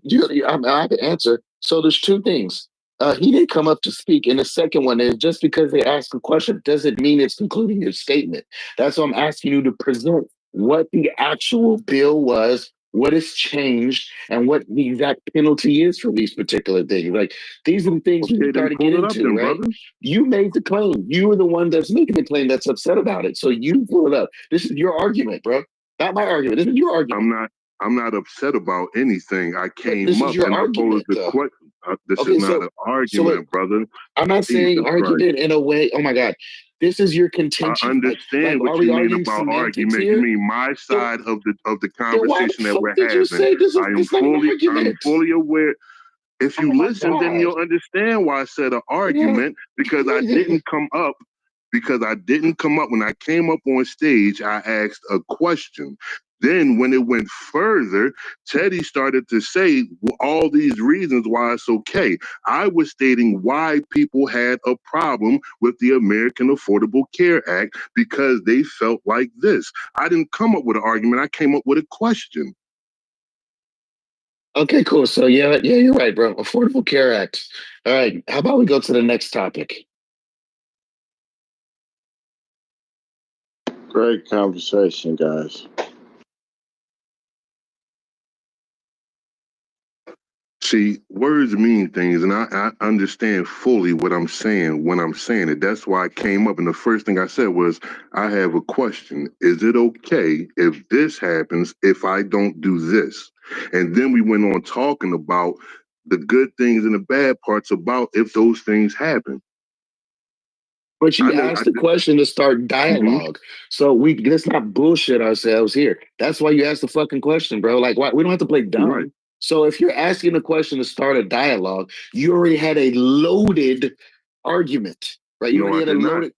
Okay, so I you did just not. ran. Okay, all right, brother. No, so Okay, to have all a right. loaded, listen. So you saying I had a loaded?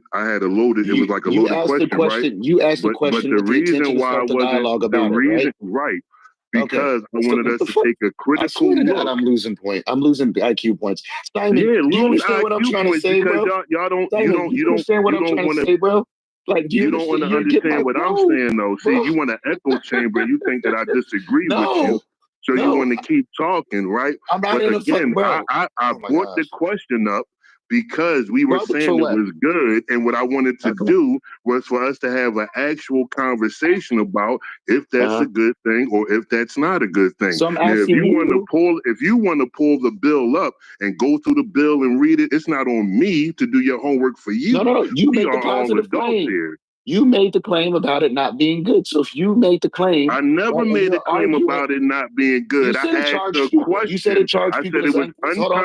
unconstitutional, and It's that's why a unconstitutional. lot of Hold on. people had All problems right. with it. Is The replays are unconstitutional on. You good or can pull the bad? replays up, Is brother. unconstitutional good or bad? It depends on which side of the issue you're standing on. Is Because being it's still unconstitutional good or bad? Listen. Because you made it seem like it was bad. I'm about to tell So, you. No, brother, I did not. No. I'm not. This is what You know you're what? trying to pull out No. of You're it. trying to manipulate the conversation. I'm not No, stupid. I am not. That's why Simon's laughing right now because he knows you full of shit. You want to have a Simon has conversation no about idea it, bro? Simon don't even know what the hell the ACA was. You didn't know what it was. No, I know Neither what it one was of because y'all I know signed up what the for it when fuck I was you're young. talking about. I signed And up then for you're this going to shit tell when I me, was like 20 me I years have a loaded old. question. Hold up. But the question I was not signed up loaded. for the I shit asked when I was in questions because I like don't know. 2011. So the reason why I signed asked up the for it. question and I said it's I signed up unconstitutional for it was to tell 15 why years ago. people actually had a problem with it. But Teddy and you think that there's no problem with it. So when you say it's unconstitutional, good or bad, it 15 years depends ago. on What are which we side of talking the about? area you're standing on. I had Obamacare in like 2011 because I was a server and I don't have to claim all of my money.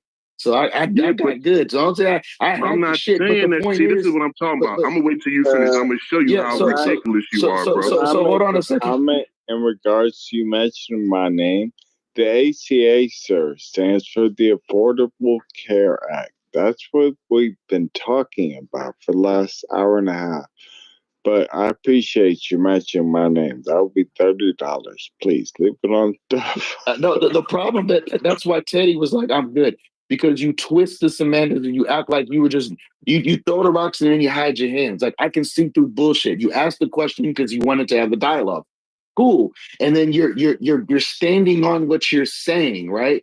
And then we're disagreeing. Okay, well, you have an argument, so why don't you? All right, cool. If that's your argument, cool. Why don't you present the facts? I asked you to present the documentation, and you fucking got all rightful. So, like, why can't you just present it? If it's an argument that you're, because I told you I don't know too much about it. How about you present this for me? Because clearly you have something to say about it. That's what I'm asking you to do. And it's somehow like pulling fucking teeth to get you to pull out the facts for it. Like, this is the manipulation that I see, and I'm not stupid. You can do that with some of the bitches you talk to in your life, right? That's cool, my nigga, but not with me. I see through it.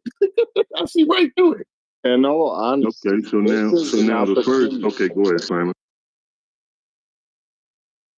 So now, first of all, just to prove to you that you don't listen, number one, I never said that you were on the Affordable Care Act. I said you and Teddy think that it's good. So when you ask me again, that wasn't my contention, I was bro. quiet the whole time you were but talking, you didn't listen bro. to what I'm the fuck saying. is wrong with I'm just you? telling you I'm on it. You said nobody knows about it. I was like, bro, I use the shit. That was what I was trying to say. So now that's what I'm saying. You're not even listening to the shit. Like, what the you know what, Simon, you got it, bro. You got it. I'm losing my voice talking to a motherfucker that argues little bunch of semantics and he knows what he's trying to do here. I don't like when people do that disingenuous shit. I can't talk to you no more, bro. I'm sorry.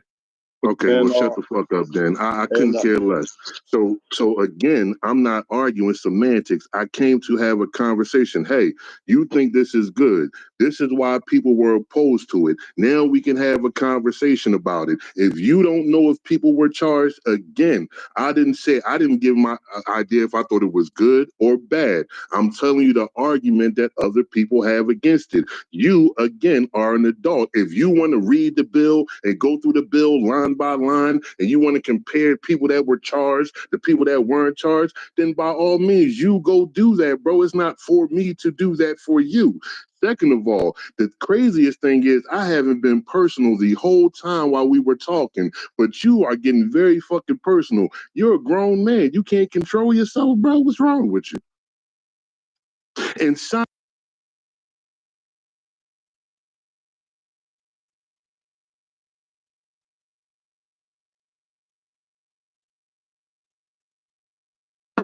Like I can't speak about the Black Panthers and how that worked in corporate standards, but if this was the truth, like we could just naturally wear our hair to work, we would not need the Crown Act. That would not need to be a law that had to be passed in 2019. No, it was passed earlier than that because I work in corporate America and I'm telling you, a lot of Black girls at my job, they have their natural hair, Afro hair. I think I'm even maybe setting a new tone at the job because there's one girl, she used to wear wigs all the time. And yesterday I saw her in her natural hair. So probably she saw me, so, oh, look, this girl used to wear wigs too. So, but the corporate America, there's women that's wearing colored hair. That it stopped in, I think, 2007. Don't quote me on that. No, the Crown Act, you can look it up. It did not come about it did not become enacted until 2019. So again, a job can decide not to be racist against you, but a law, I don't even know if it's a federal law yet, but a law went into enactment in 2019 for Black women to wear their natural hair to work and not be discriminated against. This is a brand new law. Oh, so you're right on the federal, but there's several Democratic states which already had their own individual protections, particularly in New York, because my mom was wearing locks and she was working in government back in the late 90s, and they had to pass back then because they were getting pushback because of the cost associated with the wigs, weaves, perms, and all that stuff. They had already made those, so I get it. It's just that the act is sounds good, but if you're in a racist workplace, no, federal protections are not, they are going to just discriminate on the basis of you being Black, not necessarily because you're wearing your natural hair. Okay, also New York didn't pass it until 2019 as well. Again, No, that's not. You can Google it. Hold on, you can Google it. You don't got to believe me. I'll get the article. Google it and show me that it was passed prior to 2019. I would love to see it. Let me know when I can go because I think Nad and Rue are having a little conversation. No, go ahead. Okay, thank you, Nerd. So, are women pressured to fit a music? Yes, I think that they are. I think mostly black women as well. And I don't mean black because I'm black, but I'm just saying, like, I think that black women mostly are uh, also, especially with the body as well, they're expected of these big butts and that's one thing with black women. But yes, women in general are expected to fit these unrealistic beauty standards because honestly, like if you have a child with a woman, do you expect her to be beautiful the whole time? Like sometimes these children can take your teeth, they can take your looks, they can widen your nose and everything like that, right? So yes, a woman is expected to kind of be held up to certain beauty standards, in no matter how she's feeling. Um, I think that me personally, I think that's wrong, because we don't hold men up to the same type of standards. Yes, you do. If he Let loses her his finish job, her thought first, please, Kenzie. you're out the door. Okay, so for example, like, most women don't really care about that. This massive guy who's chiseled and like most women don't care about that. Like most women don't mind if like, no six pack, bit of a dad bod. Like most women don't care about that, right? As long as like you've been a good husband or whatever. Like my husband, like yeah, I don't care that how he looks, like he's a good man, right? So at the end of the day, yes, women are held to high standards because if she now started to get like I don't know the equivalent to a dad bod, right? It would be like, oh, you're getting unattractive now, and some men only marry that woman because she's attractive, not because he actually likes her, because she's attractive. So yes, women are held to a high standard because women will marry a guy who is not actually as attractive as I don't know, you know. Anyways. So, can we clarify something? Again, it is a sliding scale with women. You can be a BBW, but you just can't demand certain things. So, at the end of the day, are women pressured to fit unrealistic beauty standards? Absolutely not, because you may just be expected to get unrealistic beauty standards if you're going for a man who has a lot of money or who is very popular with women. Then yeah, maybe for you it would be unrealistic for his standards because he has options. So there's no universal standard for women. It's just that the men that they want are too competitive. So I just want to say something real quick. I just want to respond back to her and then respond back to Nerd real quick. So I don't know what type of woman you are, but actually the women that actually have their stuff together and world in the real world. Athletic build who earns very well in Prof, UK. can you let her In finish UK. first and then you can No, respond she said afterwards? So Go ahead. I'm clarifying. I'm clarifying. Okay. All right. Let's let each other speak. I'm not talking about your athletic build. I'm not talking about your career. I'm talking about your value, how you see yourself as a woman. A lot of women that actually have their stuff going on and mentally stable and right to the head, right? We see our own value. So we are not settling anymore for men that don't got their stuff going on together physically and financially. That was my point. So no, we're not going for dad bellies and all the extra stuff. A lot of women that actually have their stuff together, we want healthy men. That's what we want. So okay, fair enough. We want men that actually look appealing to the eye. All right. But nerd, don't ever sleep on BBW women. A lot of BBW women are getting picked. All the women on 600-pound weight on life, they're all married or in a committed relationship. A lot of big women in general are getting picked. The women that are usually not getting picked are baddies. That's a fact. So if you want to try to rebuttal that, go ahead. But you know what's funny to me? A lot of men with this rhetoric, oh, well, BBW women, blah, blah, blah, blah, blah. A lot of women don't even want you. The women that y'all want, you guys can't get. You guys need to be smart and maybe say, you know what? Maybe let me go find a BBW woman that's in the gym. That's not going to probably look like that in 6 months. That's what you guys need to do. That's no for real. If you guys were smart, no. It's a fact. If you guys are smart, you need to say, let me go find that big girl that's in the gym that's actually trying to lose weight. Because the girls that you guys want, you guys do not qualify for them. They don't want you. Oksana, wait. So if hold on, Oksana, if we, because she addressed me, if we're talking 600-pound life, yes, they are getting men, but the men are typically a shaggy dude type of individual, very scruffy, low income.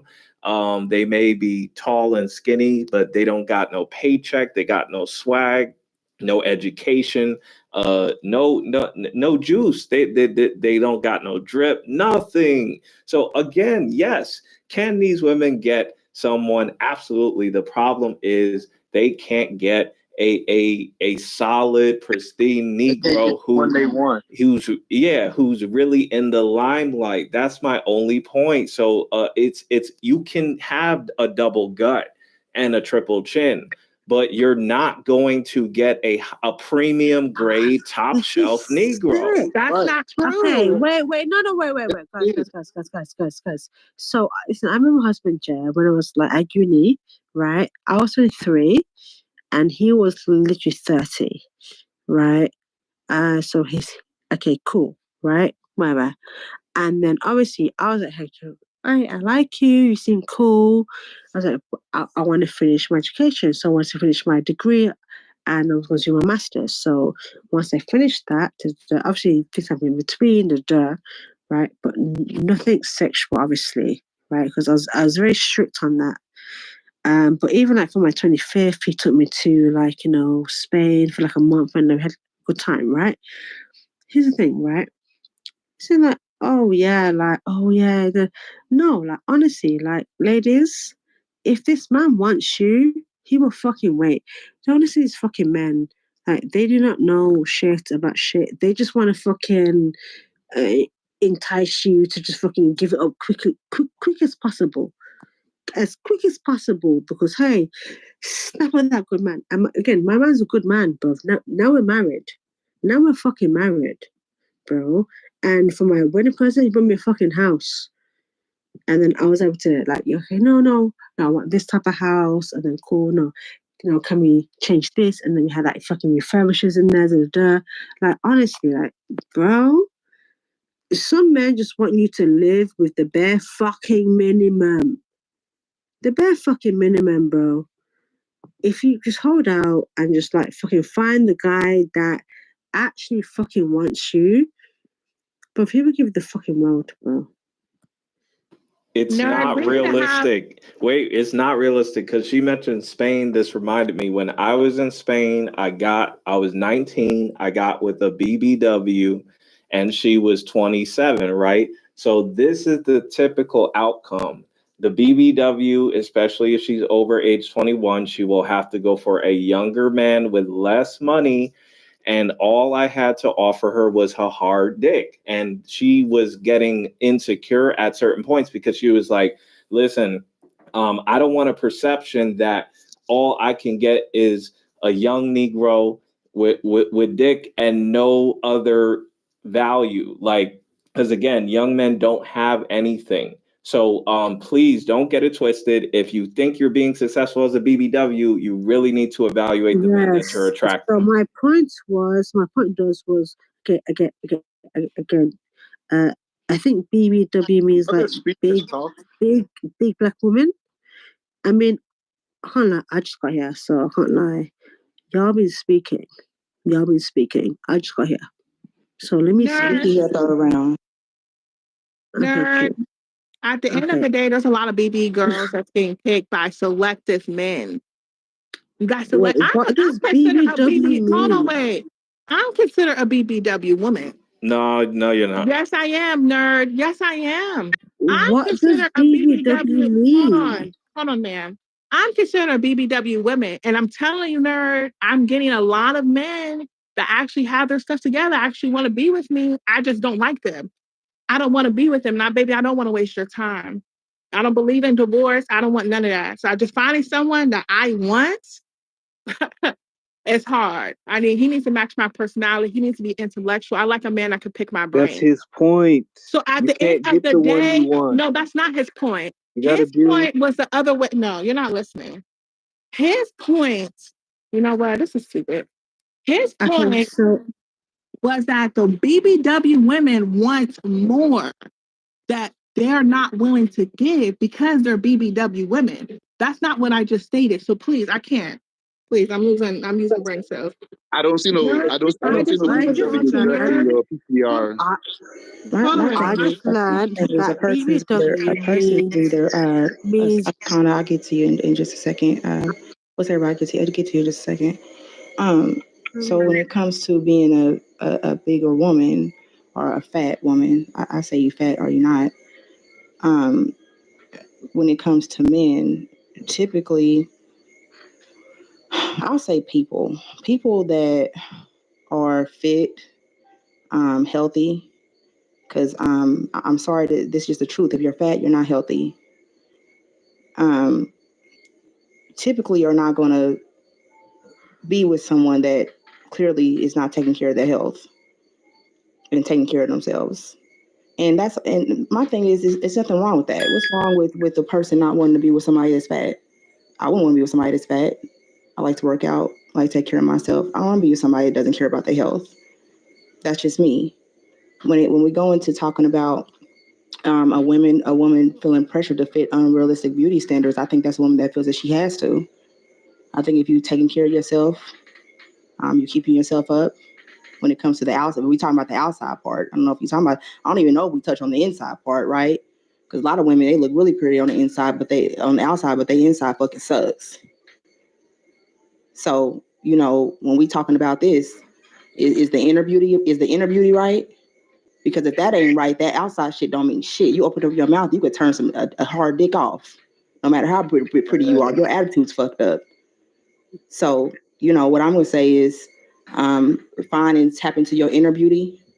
Make sure yourself, you're keeping yourself up and keeping yourself, fit. I see big women talking about they want a man that's fit. Well, how the hell you want a man that's fit and your ass is fat? Well, that don't make no sense. The reason why, hold on. The reason why, let me just say something for 15 seconds. Bro, the reason why thick girls prefer fit men is because we are women in general, unless you want a bum, right? Women in general are looking for a leader, thinking leadership, right? So I'm not a woman that is plus size or thick like myself. We are not going to go for a man. I've never dated a fat man, and I'm thick. Is that you in PTR? Hold on, wait. This is my PTR. This is me. I'm not skinny, okay? You are not BBW. I am BBW. No, you're not. I am. Okay, look. You ain't got no gut. My thighs is. I ain't gonna lie, you're not BBW. No, you're not. Can we get a real BBW to speak on the topic? PTR. At the end of the day, I have friends that are thicker than me. I have friends that have bigger bellies than me. Right? No, you are not BBW. Okay, let's just move forward. I have friends that are 300 pounds. I have friends that are 200 pounds. Yes, what are you? Can I say something real quick? Hold on. Damn, bro. Yo, this is how fucked up the community is. You got thick women, please. thick women aspiring to be BBW. You got thick Have women, mercy. aspiring to be I have to BBWs. That's how go. fucked up it is. Oh my! She's saying that, yo. I agree. Let me just finish. Hold on. Because you're not BBW, bro. Oh my God! So you got to be BBW have this conversation. All I'm saying is this: women in general that are thick, BBW, obese, morbidly obese, they will prefer a man that's fit that can properly lead them to the gym. Why would she be with a fat man? Why aren't you leading yourself to the gym? That's going to promote. You need a man. Hold on. So you need a man. So you need a man. So you telling me? So wait. Oh, and I hate to do this, but did I just hear that you need a man to tell you to go in the gym and to guide you to the gym? Like, huh?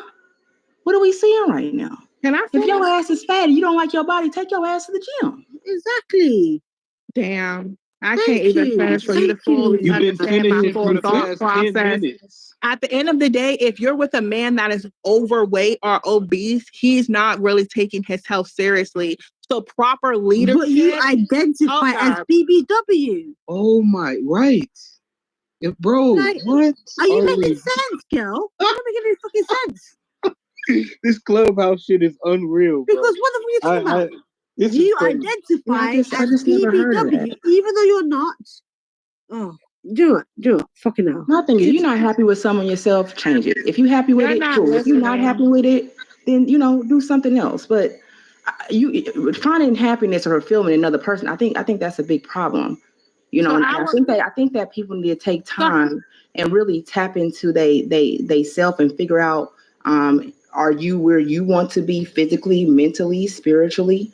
Because if we waiting on men to come along to help us to the gym and lead us on a personal training journey, I think that's a problem. And I think that even when it comes to this topic, I think women, sometimes we get so caught up in what we think this is and what we think a man was and what we think society says is beautiful and what, hey, better yourself, feel good about yourself.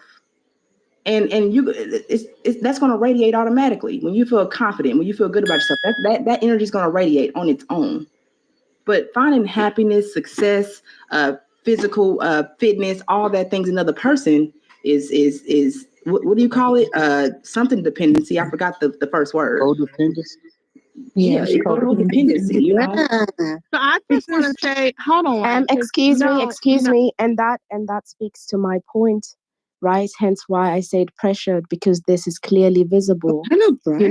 Women, we do not respect ourselves. As we can see, all of you are arguing about how men perceive you and what you need to do so that you can be visualized as something sexy or something acceptable or wanted. Right? That is clearly the problem. We need to respect ourselves, work on our internal, and believe that you're worth of respect, regardless of your body shape, right? Work on your internal. We do not have to conform to anybody's perspective other than what you think of yourself. Bright, where are you from, babe? Yeah, but if you fat, you don't care. If you fat, I don't care. You don't care about your health. I don't care what nobody say. If your ass is fat, you do not care about your health. And inner beauty is a thing. Just like Bright just said, if you fat, you do not care about your health. I don't care what nobody say. You walking around here and you got fat. Hey, wait, and I'm sorry to say this. I'm not trying to say it's bad to be fat. I'm not trying to say fat people are bad people, but fat people do not put care into their health. I'm just saying at the end of the day, you have to comprehend me to understand what I'm saying. If you don't care about your weight and your own personal health, finding a man to force you to go to the gym isn't going to work. You're going to have to need it within you. But if she is focusing on her weight, if she is in the gym, she needs to be focused on a man that's in the gym, not sitting his ass down on the couch, because he can lead her and push her more and elevate her. If you're a meat eater and you're like, okay, I want to be a vegan, and you're now vegan for 3 months, you should not be trying to find a man that eats still meat. That's my point. Well, y'all have a great day. Y'all have a great day. She just said nothing. I think I kind of want to address something because she brought up weight, right? There's a difference between health and weight. Something that's like an unrealistic beauty standard is expecting a woman to be thick, right? Super thick. big boobs, big ass, and still always have a BMI under 25.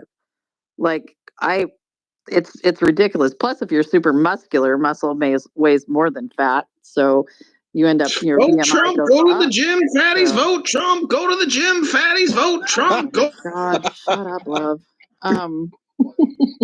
Is it that time Anyway, already? I think it's more realistic to be like, can I do pull-ups? You know, can I at least like pull myself up so I won't like fall off a fucking cliff, right? That sort of thing. And you know, if you can lift your own body weight, you're probably pretty good. Yeah, that's really what it comes down to. I think it comes down to kind of what Sandra said. Being fat is unhealthy, and that's just what it is. But even so, like I don't. Can we really put the blame on men like that? Because I know dudes that date all different shapes and sizes. This dudes that date BBWs. This dudes that date thick women, skinny women. I personally do not mind. I'll date a woman of, as long as she ain't morbidly obese, I'll date anything under that. You know what I'm saying? Like, I don't know. Oh yeah, no, I'm not putting it on dudes. I think it's across the Yeah, board. not you. I'm just getting that out there. You know what I'm saying? There's a difference in muscle weight and fat weight. If you know got a big breast, or you got a big ass, right, and you going to the gym, you squatting, or you doing Pilates, which I'm gonna do, and you're doing those things, you're building a muscle. But I'm talking about what I'm talking about when I say fat. I'm talking about the fat. I don't even fat. We know what fat means, right? And fat. We ain't talking about those people that are working out, hitting the gym. Us hitting the gym or hitting Pilates and working out, working on the body, building up muscle yeah, you know what I'm saying. That's one thing, but the blubber, that's what I'm talking about. The blubber, So you're saying you're not talking about like people hitting Pilates. You're talking about people hitting hibachis. Yes. But my thing is, if people are happy with themselves, fine. But if you're not happy, you can do something to want to change that. And now they think that's the thing. Now, if you're happy where they are and they're happy, in that, I don't really understand it. If you are happy in it, then I'm moving you to the go. And I did that. And next step, I'm gonna kick you out. So that's kind of what I mean. You know what I mean? And I think that's people get stuff mixed up. And you'll see a big person say, "Hey, I'm happy with who I am." And I personally, I don't think that they really are all that happy. Look at Lizzo. She was telling everybody, "Yeah, I'm big," and now she hitting the gym. Look at her. She looks fabulous now. Look at her. She been losing the weight and everything, but she was the main one talking about it. It's gonna be fat. Well, why she in the gym now? Look at Monique. Monique was all fat. Oh, baby. And then she went and she hitting the gym. So I think altogether they really not all that Right. happy. By point. It's just like how they tell all the women to be single, meanwhile they be married or in a relationship. But yeah, just my bad. Back to the topic. My bad. Earlier we were talking about Victoria's Secret and how they did that fat positive movement with Victoria's Secret, and then nobody was buying the freaking products. And they had to go back to the runway models because it turns out that not even women like to buy stuff that fat women be wearing. Shit is hilarious. That's crazy, bro. That is like, some women just like to lie to themselves, bro. Like, this shit is just absolute. Like the female Juliet that was just in here, like that shit is crazy to me. I mean, the woman on woman pressure is real. Like, I remember being in a corporate workplace where my opinion was like, I don't give a shit how you dress. Like, come in, do the work. If you're not customer facing, then who gives a shit, man? If you produce the results, then I don't give a shit. But the people who were violently against that were the women managers. The women who were like, no, she's not going to come in and work for me looking like that. Hell no. I'm going to look good. She's going to look good. I saw much more of that from women commenting and pressuring and shitting on other women than I ever saw it from men calling that out. That's because we don't give a fuck at work. We just there for the money and Yeah, that's it. You know what's weird? I've never seen anybody try to wear one of the outfits that Lizzo wore. Like, oh, like how people used to be like, oh, that's what Halle Berry wore on the red carpet. I want to get that. I want to get that dress. I never hear nobody say they want to get the Lizzo dress. She knows she ain't like looking like that. I'm not saying in a bad way, but look at her now. She hitting the gym. Y'all seen her? She's shrinking now. She's looking good. Yeah, she looks good. I But used she's to. always saying like, it's okay to be fat. It's okay to be bad. Girl, you know you was lying. I used to wear sorry, go baggy ass clothes to the office because if I wore anything tailored, anything, I got the fucking side eye. Like it was just bad. So I finally just like, fuck it. I'm just gonna wear like baggy ass cardigans, slumpy blouses, and loose pants. And that's what I had to do. I had to look like shit at work,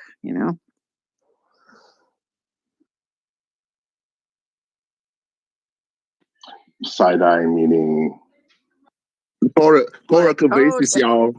Yeah, I would get like I could wear like a normal fucking blouse that was like, maybe like I'm trying to think of what like a sweetheart neckline, right? Covered everything, right?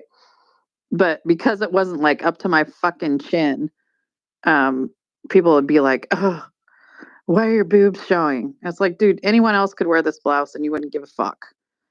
Right? So it's just like kind of that. It's like I can't help that. That's the way I'm built. I shouldn't have to wear turtlenecks every fucking day. And even if I do wear turtlenecks, you think they're too tight. So it's like, fuck this. Well, maybe they knew that you wasn't gonna meet to them if they could stare at your boobs and shit. Then you could wear what you want to wear. But if you come out there with those bazookas pointing at everybody, and then they start staring at it, then you're gonna go over to HR and be like, it wasn't the guys. It was the I'm just female messing with you, managers. man. I'm just It was messing the with you. female fucking managers. And it was always like, that's unprofessional. I'm like, literally, it's the same fucking blouse you wore last week. Like, it's that kind of shit. The dudes didn't care. I grew up in a bar. I don't give a fuck if guys stare at my boobs. I give them a hard time about it, but I'm not going to me too them. Bet. So does the pressure? I stand corrected. Where does the pressure originate from? I guess that's what we're trying to find out. Where does this originate within? I think the pressure, how we're talking about the internal, that is a reflection, you reflect and then maybe you come to the conclusion and you better yourself, but that's more on an individual level. But speaking for the collective, the pressure comes from everywhere, media representation, if it's a magazine, if it's Instagram, if it's your favorite movie, there's this standard that is pushed. And I think that's the core problem. That's where we have to start. Or even at home, when it comes to Black women, how we were talking about having certain hairstyles, you're told at an early age that you need to braid your hair, you need to make your hair, it looks kinky, do your edges, because naturally, no edges are laid, right? So I think we need like a movement that pushes towards the different direction, because even if we try to change how things are being perceived, it's deeper rooted,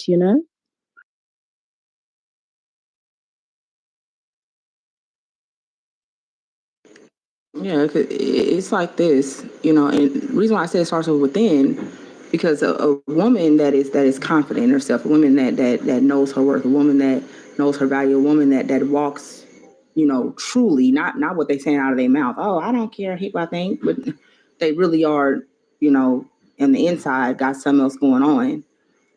Ain't gonna be thinking about what nobody else I think people care too much about what other people think. People care too much. And the truth is, people really don't give a flying flip for real. You know what I'm saying? And I just think people need to get to a place of having that doing that inner work, because that's the problem. That's why you have so many women that do try to fit those standards because they say, oh, this is going to make me feel accepted, or oh, this is what it's going to take to be like, and they're thinking too much into the wrong shit. You know what I mean? And you're absolutely correct. I think that's where we need to push, being, what's the English word? Just working on your internal and being okay with who you are rather than trying to fit a certain standard. But, when we're speaking about weak, I would say weak-minded because young children can be conformed to anything. So when you push a certain idea, especially because they're all on Instagram, on TikToks, and if you see what beauty standards are pushed, psychology-wise, they've already won, because if you don't do the work, if you do not educate your children at home, that's what they're going to want to be, what they see everywhere, what is told to be correct, just like the woman or your favorite stars, you just got a child, go after 2-3 months and try to get your body done, get your breast done, get this tummy tuck. Certain ideas are pushed and it's quite dangerous because we are able to reflect and we are able to know that it's all fake and it's not real confidence. But when it comes to weak-minded people or younger children, they are not quite there yet, especially when the work is not done at home, if you're not educated well. What's edges?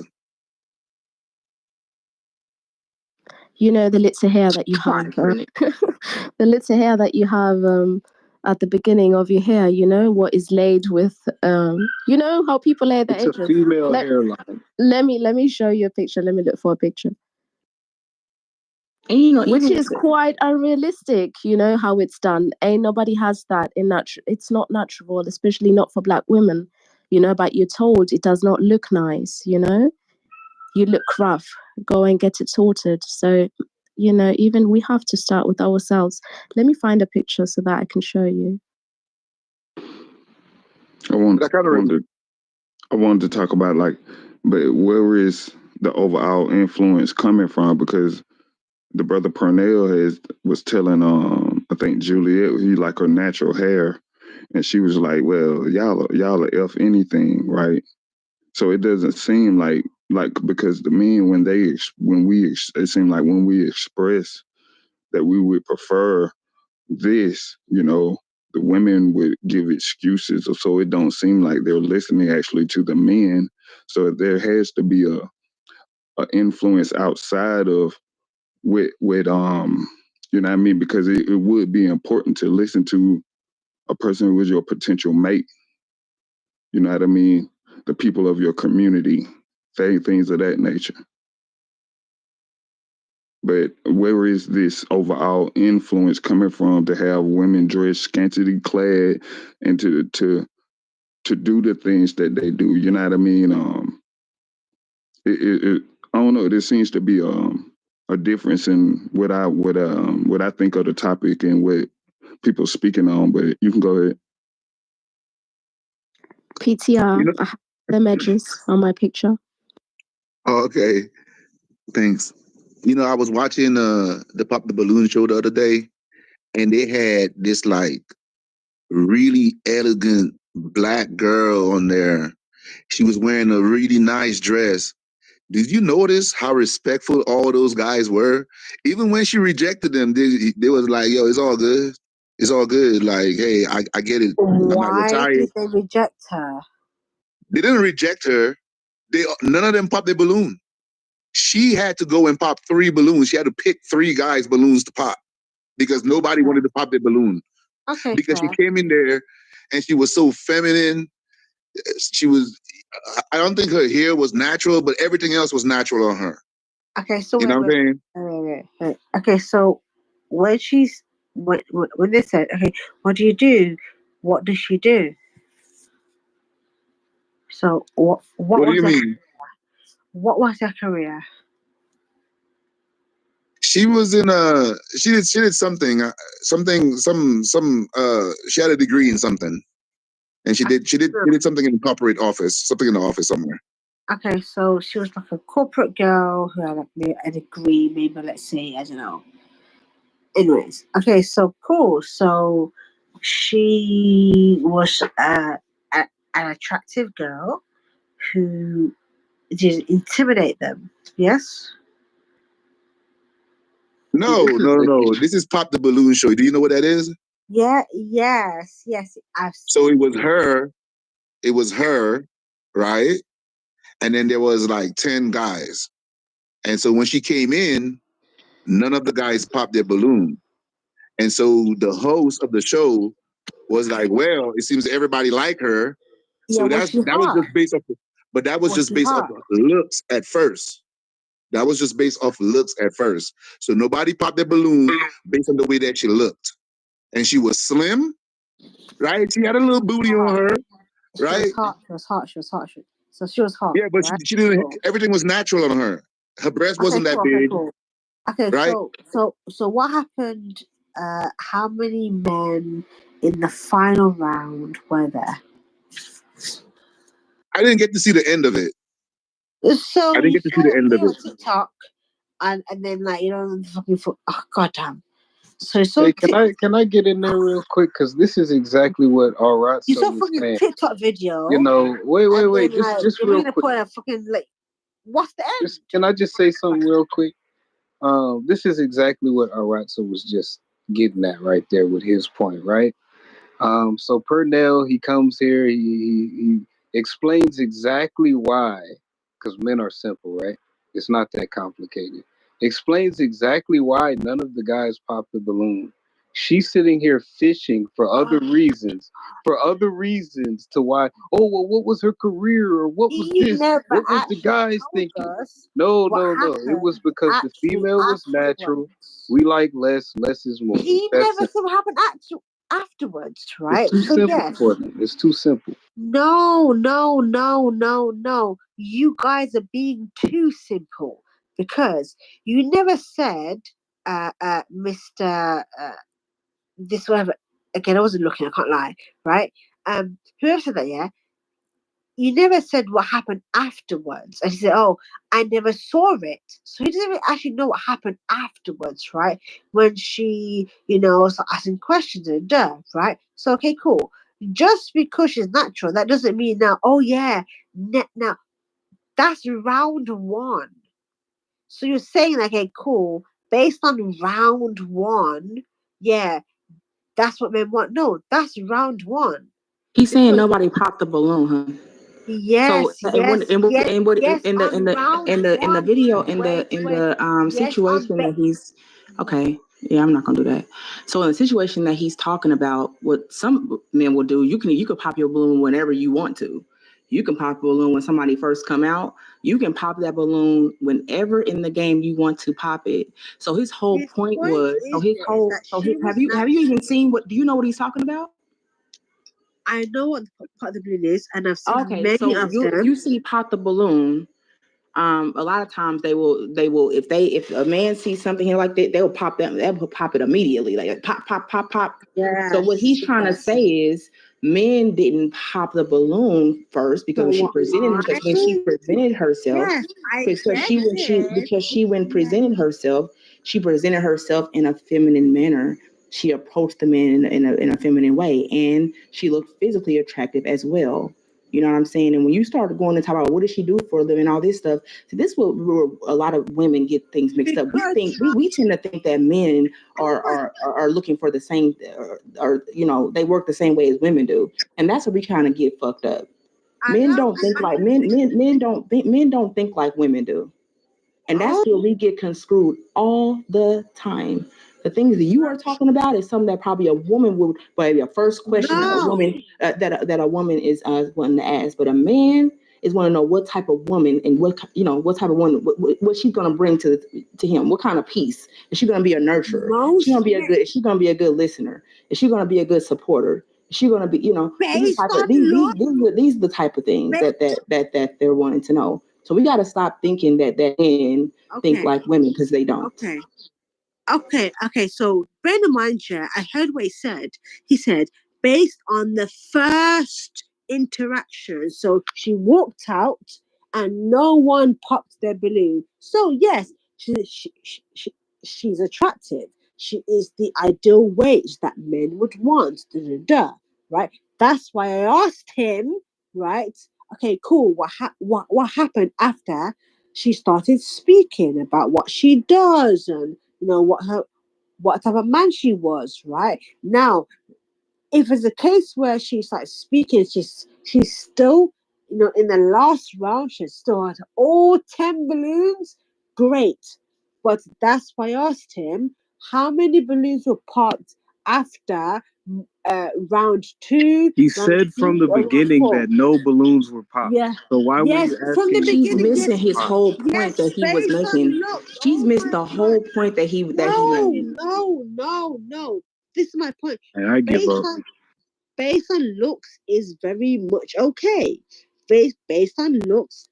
So, for example, so, hi guys, hi, yes, and she's very pretty. Yes, based on looks. Oh, a very soft voice. Yes, no balloons popped. But what happened afterwards is, and he said, right? Oh yeah, I never watched the fucking rest of it. Right? So again, what the you guys are basing your entire fucking premise on, oh yeah, she came out because she was probably very attractive. That's fair, right?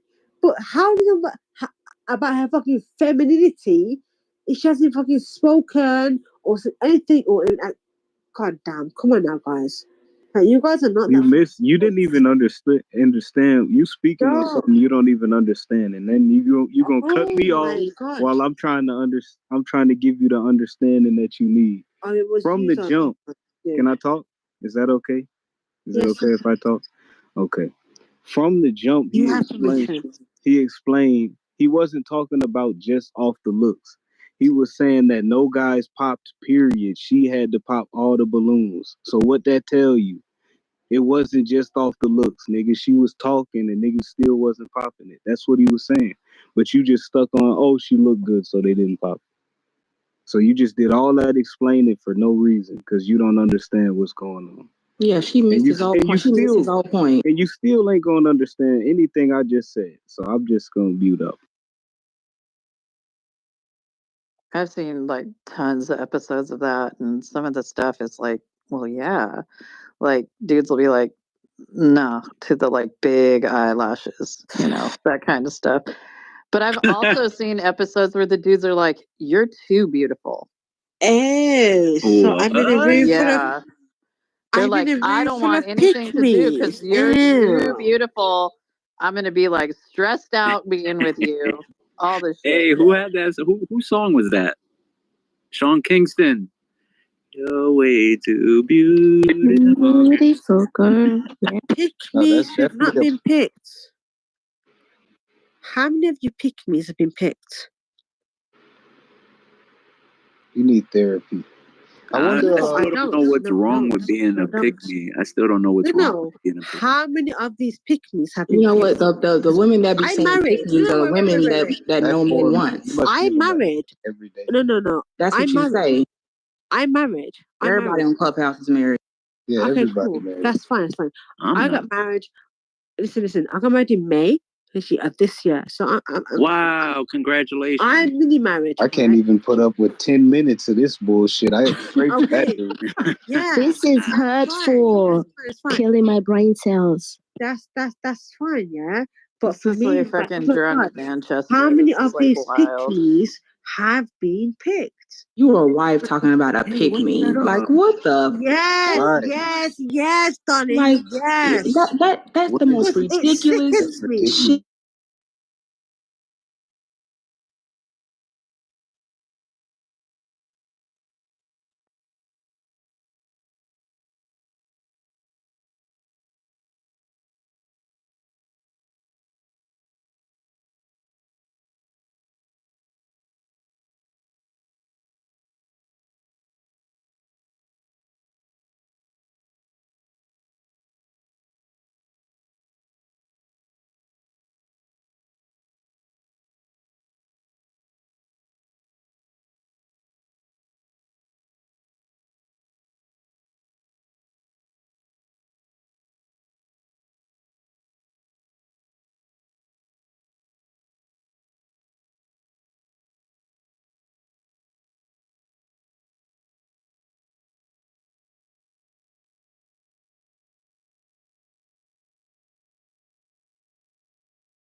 The second a woman is a wife, she sounds like, oh, hello, guys. Hello. No, again, what does a fucking wife sound like?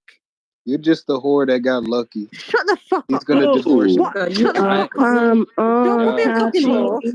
Don't call her hoe, please. You're going too fucking far, bro. Because again, I'm sorry, I had to say the truth. No, darling, no.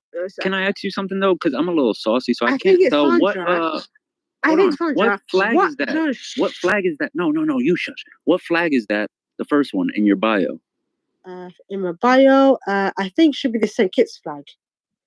The what? St. Kitts. Okay. St. Kitts. So it's St. Kitts and Nevis. So it's a Caribbean island. If you don't know. I didn't know. Yeah. So that's cool. And you're Jamaican, nice. I like Jamaican. Yeah. So I'm half and half, right? So I actually mostly kind of identify with my St. Kitts side, but of course, Jamaica is like the more prominent, so I know a fair bit about that.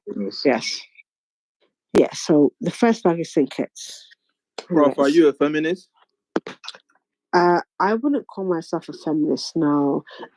Also, it depends on what type of feminist you're asking me about. That's true. There's levels to that shit. Feminist, like you're fighting men on here. There are levels to that shit. There's definitely levels to that shit. Because I could say something as simple as, "Yeah, I'm pro-choice," and people be like, "Oh, you're a fucking feminist." Yeah, she sounds like a bitter feminist. Me personally, obviously, like, you know, I'm a man, and like with my man, like, you know, he comes from work and I make him food, I make him his dinner, obviously I pack his lunch and and then like some days, you know, I will chill with him and some days I'm like, okay, cool, like now, so like today I was like, cool, like, you know, do your thing and whatever, you'll play your game. To be fair, he's playing the fucking Witcher 3 and I don't like that game, so I'm like, ugh. Do you tell your man shut the fuck up when he's speaking? Oh god, no. That's my man. That's my man. Not even if he pisses you off. What if he's cutting you off and you're really trying to get a point across? You won't tell. I mean, he would never cut me off. Like I can't like he will let me just yap yap ba ba ba ba ba ba. And I can't like he will let me ba ba ba ba for like fucking 10,000 years. Now, did you set that? Did you set that standard, that boundary right there, or did he already come? No, that's like he is just a man. Like he doesn't necessarily like argue with me, and for again, I've known him from when I was literally like 23. I'm still like, yes, and he doesn't. He never argues with me. I can't lie. Like, he does, depending on the argument, but for the most part, he doesn't argue with me. I'll be honest with you. What did he have to do to like? Did he have to prove himself in the beginning in any sort of way? He had to prove that he actually liked me for the most part. Because so obviously we met. I was at uni, so for example, was like so at uni there's like a few bars at uni, like in like the vicinity of my uni and his uni, right? And the same bars where this bar, that bar, that. I think about 3 bars, you know, because we're British, with pubs and bars and whatever. Cool. And I was with a few friends. He was with a few of his friends, and then you know we just got to talking. And then obviously I got a phone call, so I kind of like dashed off. And then like 2 weeks later, we saw each other again. So oh shit, like yo, you dashed off oh like me your number, so I got your number. And then obviously like of course like he tried to move to me on that. But I was like, okay, no, I want to finish my degree, I want to finish my master's. And once I finish that, then maybe I can dating. But honestly, I'm not really trying to date any guys or have any guys. At the time, I was only friends with like girls and stuff like that, right? If that makes sense. And then like, yeah, do my thing, like he's doing his thing, like in that time, like we were still kind of like hanging out sometimes and going places and like, like for my 25th, he took me to Spain for like a month. And actually I was close approaching finishing my masters at that time. So yeah, long story short, once I finished my masters, I was I'm like, sorry. What was that last part? You said long story. Long story short. Yeah, the question was, what was his name? Y'all stupid. No. Hey, can I get a green What bean? is your name, Jeremy? What is your name? Can I get a green bean? Oh shit. All right, cool. So, Anyways. I have a question. What exactly did you study? Accounting and finance. So I did accounting and finance, and now I'm a financial advisor. Yeah. And I've always wondered, what does a financial advisor do exactly? I mean, it depends on like where you work. I'll be very honest with you. So, for example, like people say, "Oh, you do accounting? Oh, do my taxes." Again, I'm not a tax accountant. I do not do taxes. I don't know fucking tax. I know the basic shit, but I cannot advise you on any fucking tax shit. But you can like point them in the right direction and get like a percentage. No, it depends because again, I'm not a tax accountant. So, for example, when I what's the difference? I'm sorry, go ahead.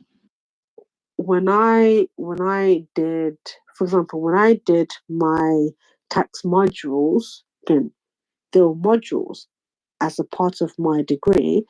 There were certain stipulations at that time, right? But now, obviously, I don't follow tax shit because I'm not a tax accountant.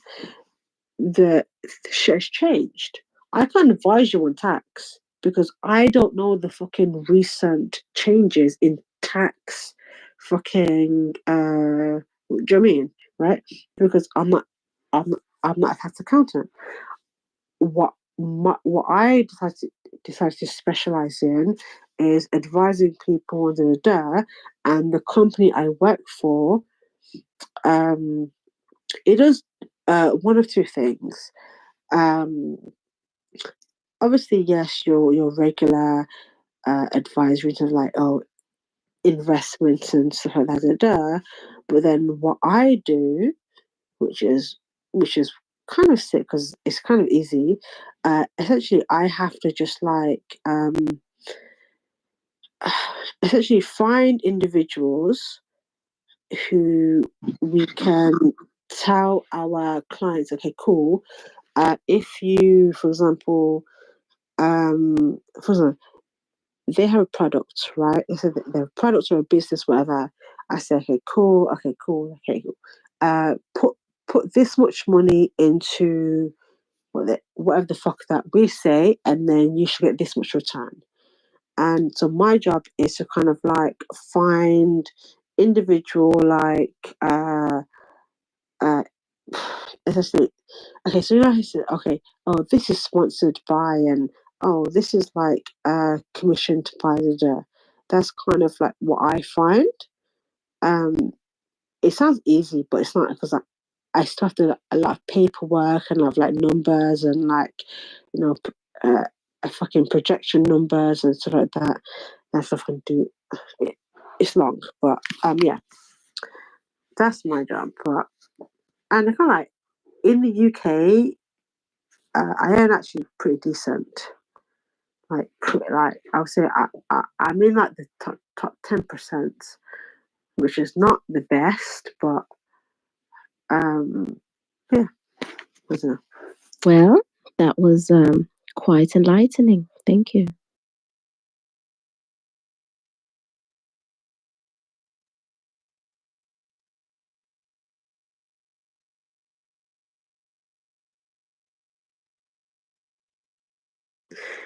But it's funny because like I've heard some people from the US say, "Oh yeah, I've oh like what they make in Europe, it's not even a fraction of what we make." And it's like, okay, yeah, but like, do you know about currency conversion? Like, like, like when you count currency conversion, it makes sense. Do you know what I mean? Because Yeah, I'm sorry about those American of us aren't, very well educated on finances. Kind of like Kazi. You could talk to him about it. That's a really good point. Kazi, he's Kazi. He's right there. He's not too bright on finances. Okay. Oh my God, what are you trying to do? Just stop it. It's point. You know what? I am so weak. It's just so easy for me to fall into it.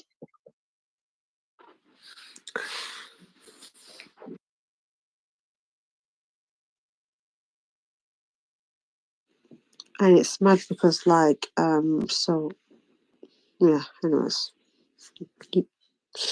You guys got it. Hello, Kazi. How are you today? Hello, Thor and Bless. Did you guys want to say anything?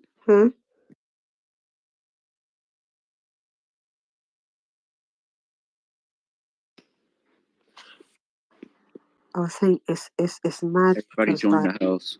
Everybody join the house. So like he wanted to like just like pay for like the whole house. I guess the house was like supposed to be like a wedding present, I guess. But I was like, no. Let me pay for half. And then we settled like, so I pay for like 30%, like the deposit, and he pay for like, obviously over 70%.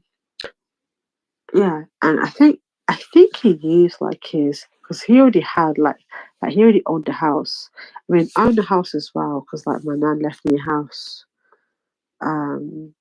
But he used like the house that he had as collateral. So yeah, I mean, no. That's dope. Property is important.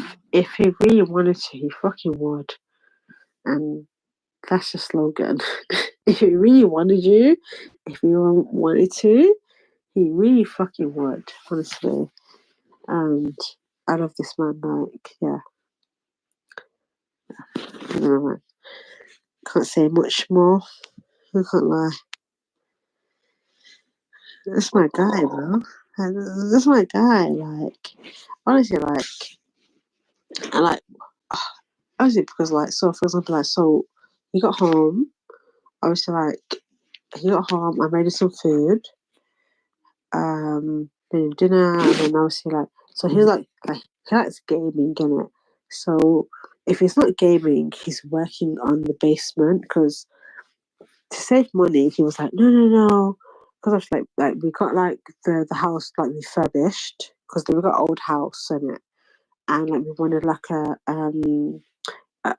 an open plan kitchen, and also like so like we have separate bedrooms.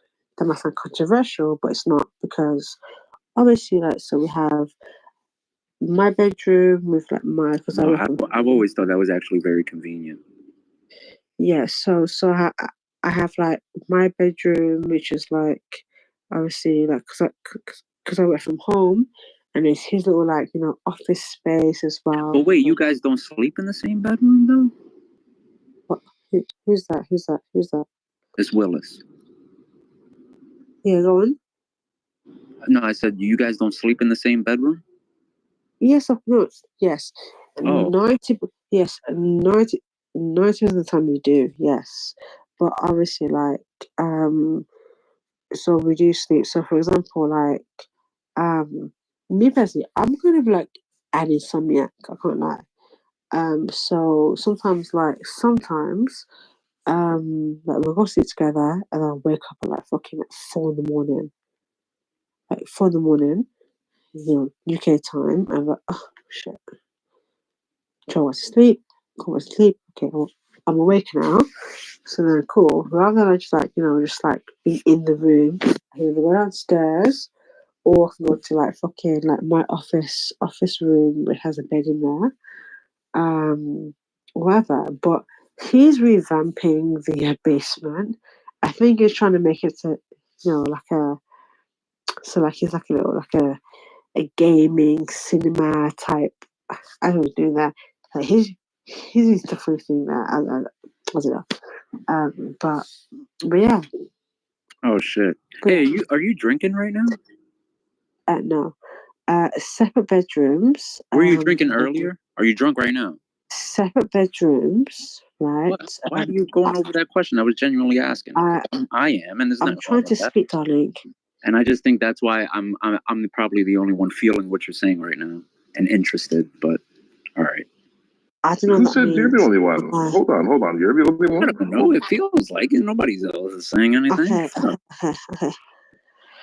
Okay.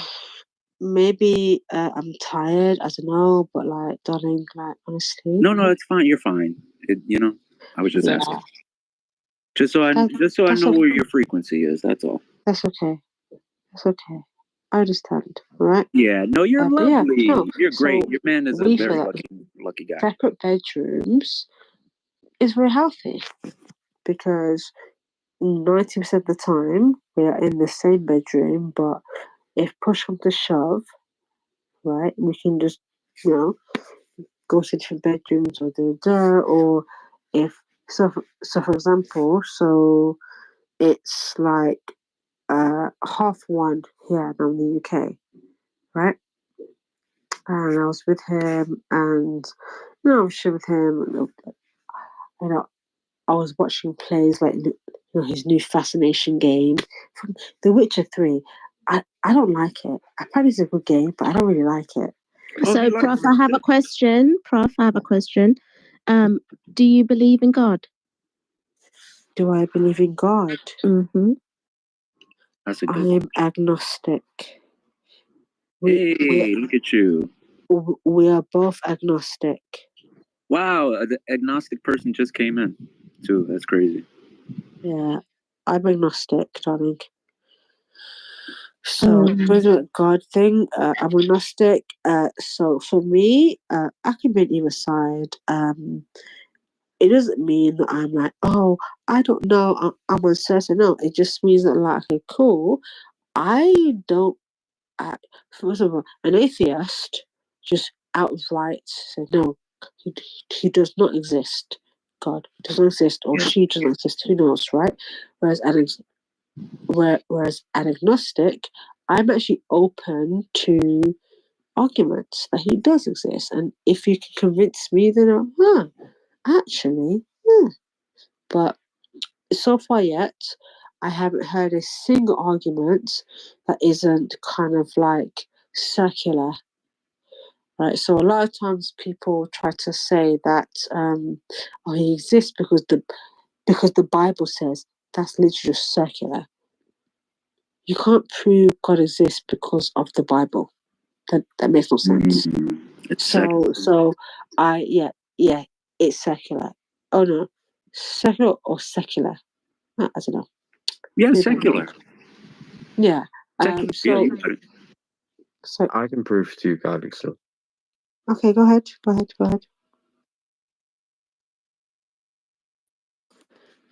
So the maternal cycle is 9 from the month the baby is born. Okay, so wait. So you were lagging there. So can you do it again, please? The maternal cycle is 9. The months until the baby is born. How does that prove that God exists? There's 9 lunar cycles.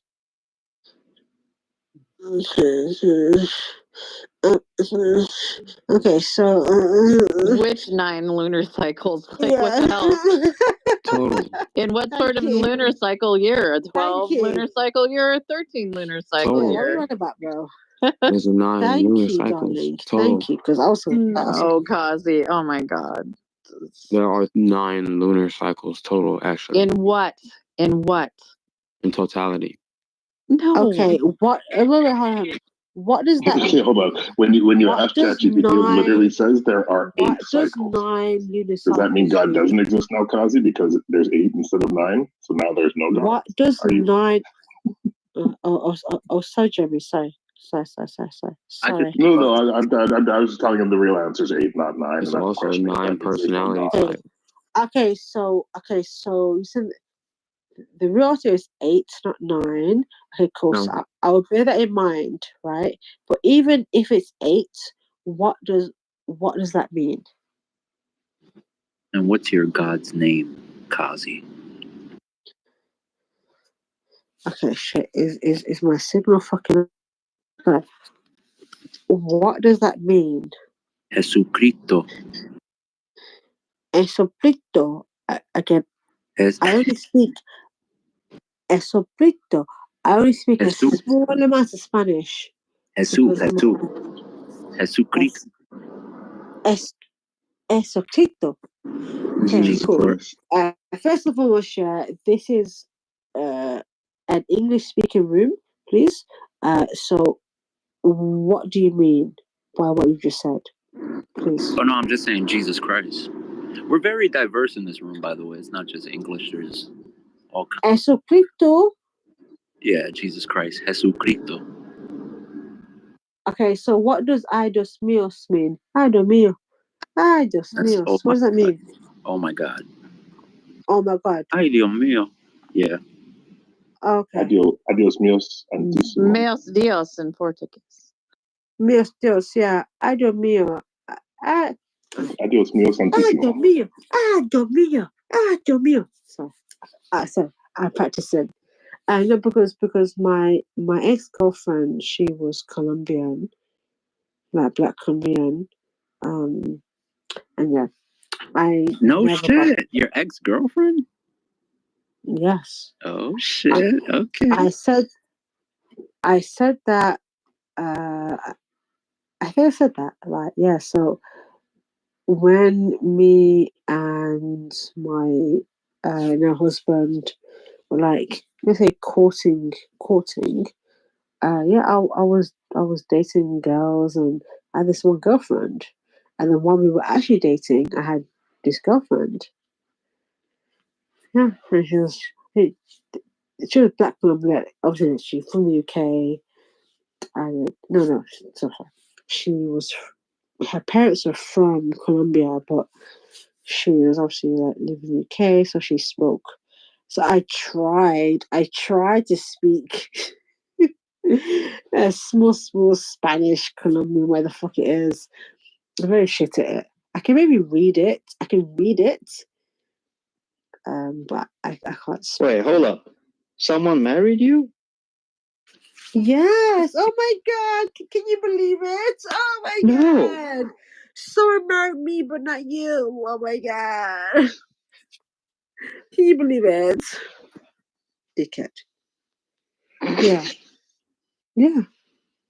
I used to date this Colombian chick until she showed her racist side. Oh, how was she racist? Let us know. Racist towards black people. I think most Hispanics are racist towards black people. What did she say? Something about the way they smell. And yeah, that was it for me. That's why I don't date them anymore. Anyway. Wait, but I thought you were Hispanic as well. Oh. Yeah, I am. I'm Puerto Rican. Right, but you're not racist. I got it. No, fuck yeah, no. so for me, like, so my ex-girlfriend, so her parents were actually Jamaican and then moved to Colombia for like work, and that's where she was born there. I fucking love Jamaicans. Just saying. Yeah. Oh, so you love me? Wow, thank you. Yeah, that's what I saw the flags. I'm like, hey, okay. I like at least half of her. What is she? Anyways, yeah. So her parents moved from Jamaica, and they had her when she was in Colombia, when they were in fucking Colombia, and then obviously, like, after I guess a while, like, she moved back to not back, but she moved to the UK when she was Around 8.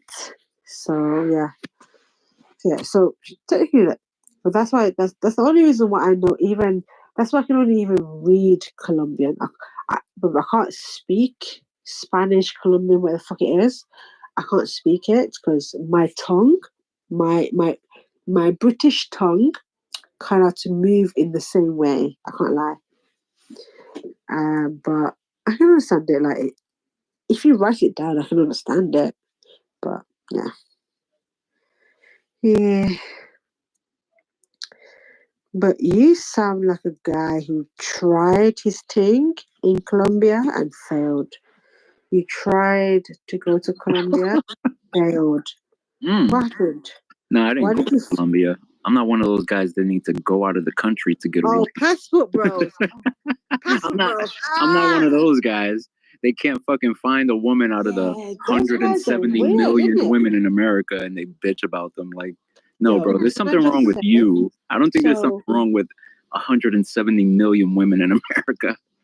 So, okay, so can I just clarify? Am I in a room full of guys who do believe that these passport bros are weird? Because if you can't find one woman,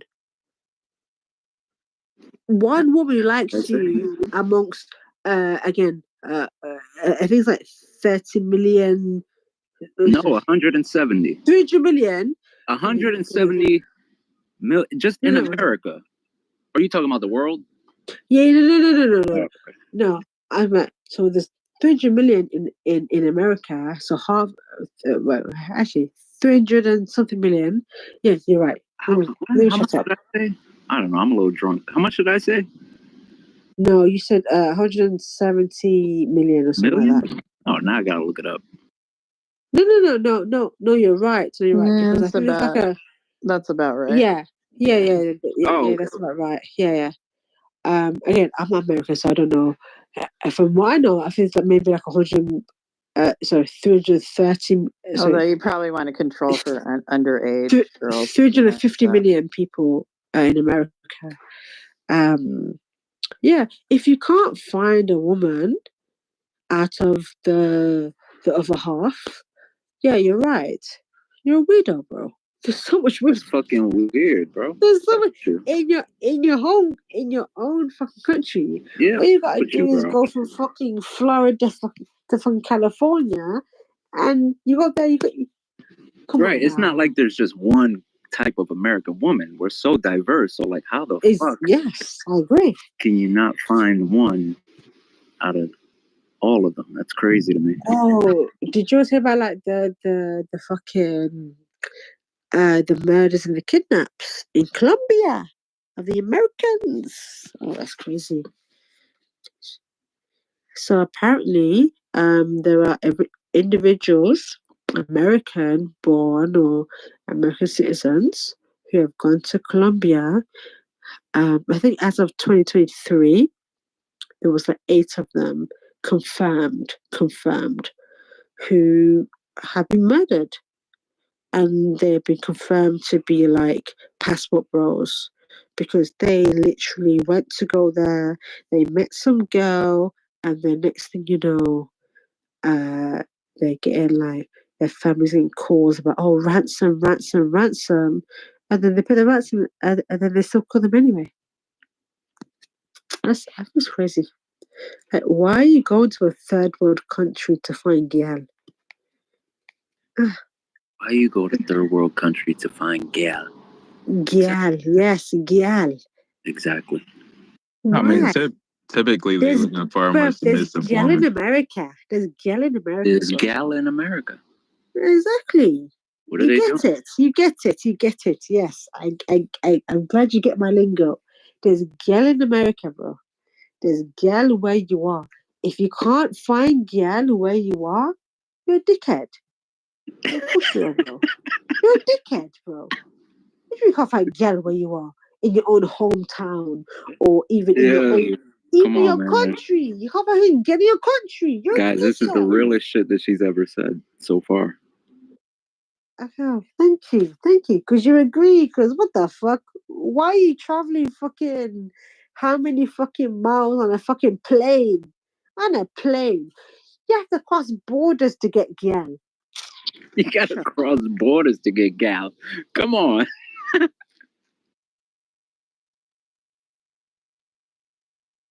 My impression of passport bros is they're guys that think they're entitled to like a 7 or 8 when they're like 3s or 4s. It was funny, yeah, because like, so the girls across the border.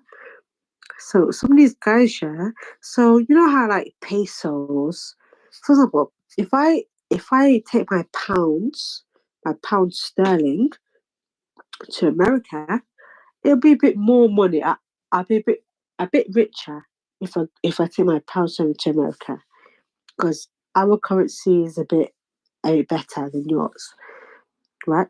Same way how the American dollar is way better than the fucking peso, right? So when they say, "Oh yeah, give me fucking 2 million peso," like fucking $2,000, right? And it's like, bro, wait. So you're being held ransom for 2 grand. This is how you know. Oh, I'm sorry. This needs to be studied. Men have gone over there and they have died for 2 grand. Oh, give me 2 million peso. Give me pesos, acuetos. So, what song is that? Anyways, but yeah, bro, they were actually for like 2 million pesos, and it's not even that much in American money, and even less in fucking British pounds. So like, wait, this person is dying in British pounds worth. They're dying for like 1,500 British pounds. To them, it's like 2,000 fucking uh 2 million pesos. And like they think, oh yeah, oh my god, yeah, I love you, oh yeah, you're so great. No, they want to rob you. Now, now can I ask you guys a question, and the ladies as well? Why do you think guys go there, right? With thinking, so thinking that women want them for who they are rather than their money. Why do you think that's the case? Like, why that they're so fucking stupid? Okay.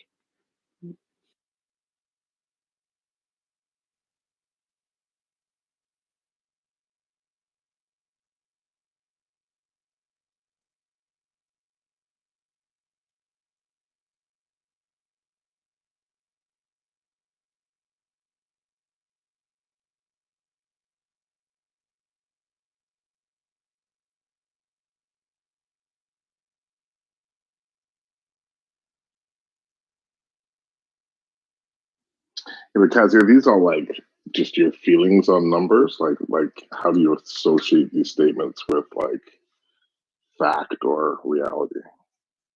Say again, sorry. So I was just commenting on something Kazi was writing in the chat. Oh, sorry.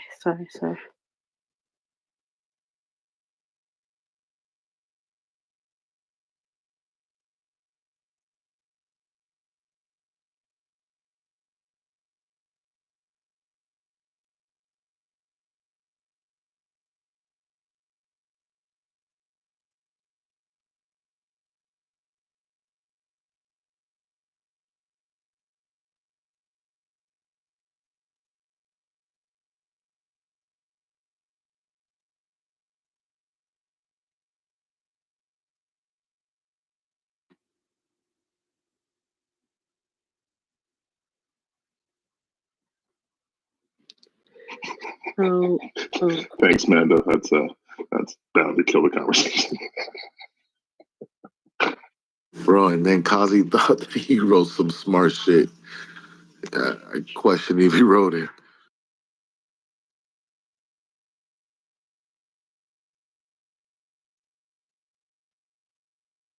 So have you guys ever thought of Proving he doesn't write it. have you guys ever thought about moving to a country where your dollar would be worth more? Yeah, I'm gonna retire to Uruguay. Uruguay? Thailand's where it's out. Uruguay? Kids. Why are you saying it like that? Because I'm from England. I'm from Europe. Uruguay? Listen, of all the European countries, if you want to retire to any European country, I would suggest Germany.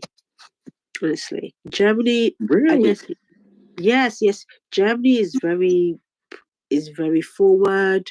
Very forward. Yes, You yes. just talked I about our know. dollar It's stretching shocking. further. Yes, Germany's yes. mad expensive. What the hell are you talking about? No, whoa. No. Again. Obviously, if you only go there to be fucking just no money, whatever, of course not. Yeah, but if you have your job, you have like you can have a very good fucking life. Like, Germany is a very nice fucking place. Like it's even, I'll say it's better than fucking England where I live. And What? yeah. Like so me and my husband like we're looking to obviously move the country at some point because obviously kind of England all our lives, right? And our big pick is fucking Germany. Germany is not a bad place, and again, racism there, like again, because obviously we're black, right? So obviously I think okay, cool. Okay, the first thing is like, cool. How racist are they? And it's like, if you live in like a decent area, like more like a city or like a suburb, you can kind of get then we're fucking that racist. Cool. Crazy how that's always the first question you have, right? Yeah. Yes. Yeah. Oh my god, bro. But I had a friend, he was Italian, right? And we fell out because we kept arguing at this point. And he's like obviously a white Italian man, and he was living in the UK. He was basically like he was on benefits, right? And I was like a kid at this time. I was like fucking like 16, 17. And it's like, oh yeah, you should just like move somewhere else. I'm like, oh, I said, oh, to be a white male. So what does that mean? It's like, what do you mean? What does that mean, bro? Like, bro, I'm a black woman, bro. I can just fucking move to any fucking country I want to. I can't just fucking go to fucking Slovakia or fucking Latvia or fucking I can't, you know what I mean? And it's like, oh, what do you mean, bro? Yeah, but if I go to Africa, that's where it fell out because he felt like he was like just as persecuted if he were to a black country. I was like, bro, we can't be friends, bro, because like you're an idiot, bro. Because like, bro, as a black woman, if like when I was single and by myself, if I wanted to move to another country, I generally have to check Google how racist is this country. Yo, that's crazy. Yeah, but him as a white man, he doesn't have to do that. I do. As a black woman, okay, as a black person in general, but then as a black woman as well. Come on now. So yeah. So. Hey, were you raised like Catholic or Christian? What were you raised in? So I was in the very beginning of my life. I was raised a Seventh-day Adventist. Wait, what? Seven-day Adventist. 7-day Adventist? What is that? Google it. Yeah, I'm gonna Google it. How do you spell it? Like 7, the number? Seven, as in 7-day Adventist. The ordinal Seventh-day Adventist, like the seventh day of the week. So, for example, I will go to church with my nan. I'm crying, Cora. Day of Venice. Oh, okay. Yeah. So, essentially, it is a sect of Christianity. Essentially, yes. Cool. So yes, I was raised in the church. So I'll wait for you to find it. Have you found it? Oh yeah, I see it. So, 750 Adventist. Yeah. Ah, okay. Yeah. Okay, cool. So that's what I was raised as. But then I think when I was in when I was like in secondary school, so secondary school for us is like, I was like around, well, no, it started in year six. So year six for us is like 10, maybe 11 years of age. And then that's when like, my mum took like a Rasta. I mean, my dad was always a Rasta. Honestly, sorry. I was brought up by my nan. So I had my nan and then my actual dad. Right? And are you saying Rasta? Rasta. Okay, yeah. But you're saying Rasta just with an accent. I just want to be clear. Okay. I'm sorry. I'm not trying to be rude. So yeah, initially I was group setting Adventist, and like sometimes like my nan would be like, oh yes, it's Saturday. It's Saturday. I was just about no to TV. that. No TV. And I I'm was like, just about to ask about that. Crazy. yeah, yes. She would try to make us like, okay, so obviously It's the Sabbath.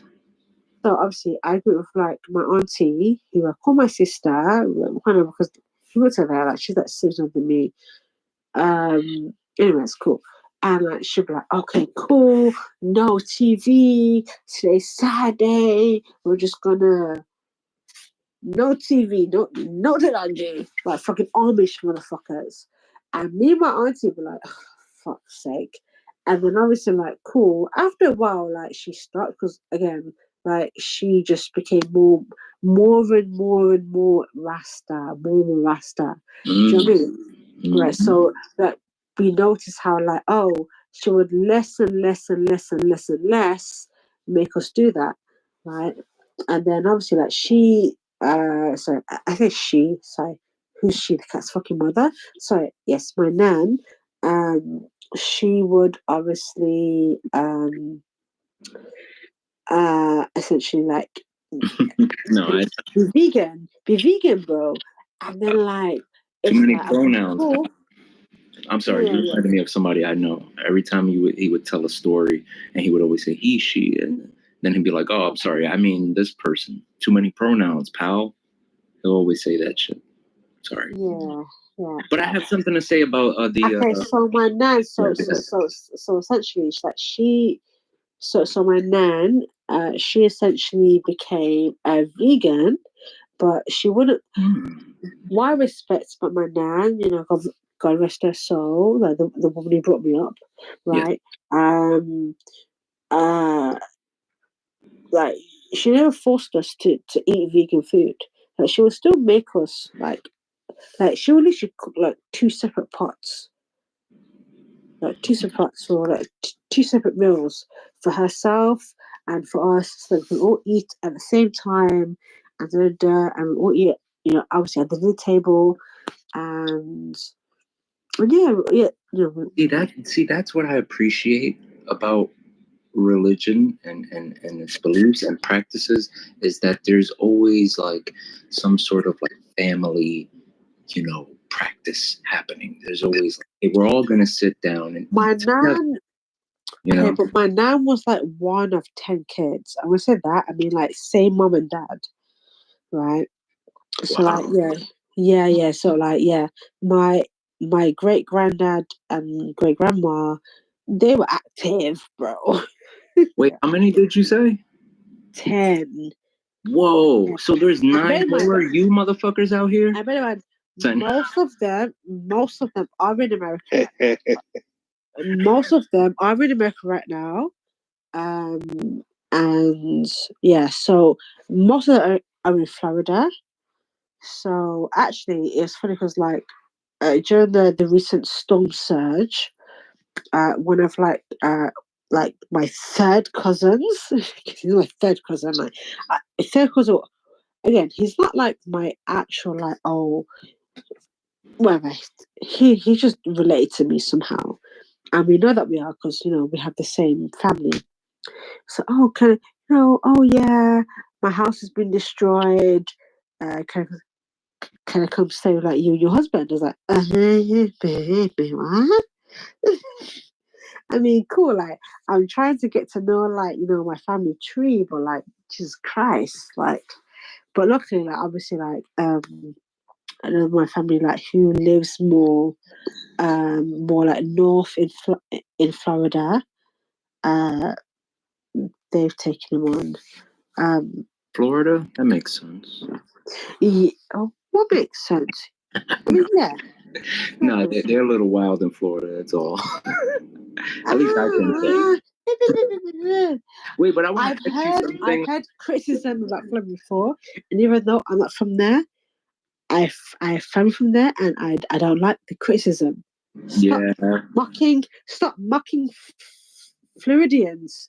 I'm sorry. Well, tell them to stop being like that. I don't know. I know. Anyways, no, but the joke is, yeah. So even now, so that's my nan.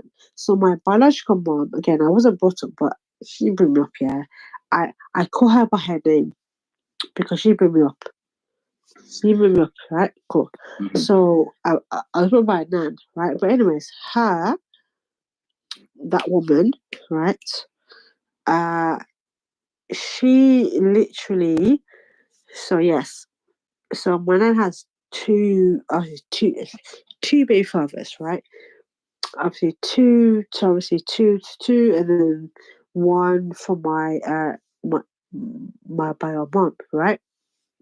And then basically, yeah, he has like, oh my god, when I say I was in a group chat one time, yeah, a few years ago. It's like, oh, all of the fucking bio kids, bro. Like, yeah, he's my dad, and he claims about 10 of them. I think just they said, hey, 10's enough. Oh shit. And then but like he has bare more out there, bro. Really? So yeah, like so my granddad on my mom's side is a fucking whore. He's a whore, bro. Because like, bro, I have fucking uncles that I've never met, that I've heard of. Maybe some of them I've met, but most of them I would never fucking meet in my fucking life. Because like they're in like London or they're there and they're everywhere in the world. They're there. Like at least my nan, like she took me to fucking America at least 3 times, right, to meet my uncle. So I've been in Florida at least 3 times to meet my fucking like her brothers and sisters. Do you know what I mean? Like Marty's. So it's like my nan's, right? But bro, that's not gonna happen with my fucking my granddad on my mom's side because like he's a whore, bro. He just blah, blah, blah, blah, blah. But he has so many fucking kids. Oh my! Yeah, it's like these guys be trying to start an army or some shit. Yeah, like, bro. How can you be out there having all these kids? It's crazy. Oh god, it's just so sick because like, so one time, so obviously like, should I say this? Should I? I don't know if you want. Actually, I will. Because fuck it. Because I might never see people again.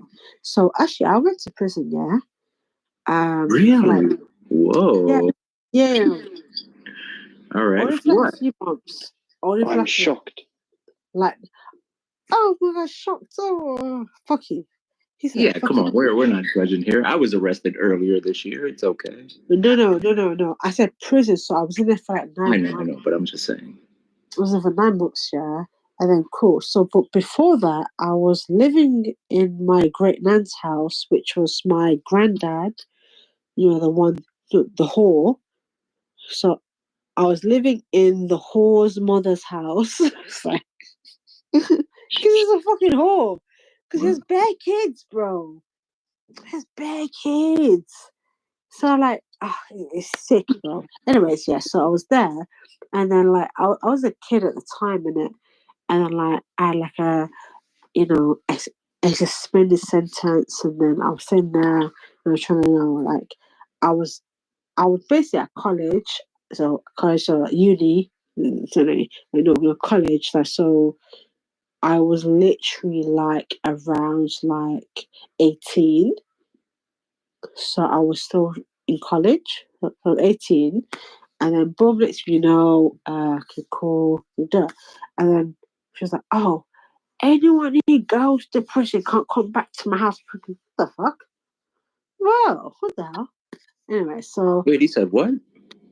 yeah, no, so my great aunt, she was like, cool. Oh, Oh, I'm sorry. What'd you say, Bright? yeah, Wait just a second, Tony, are you there?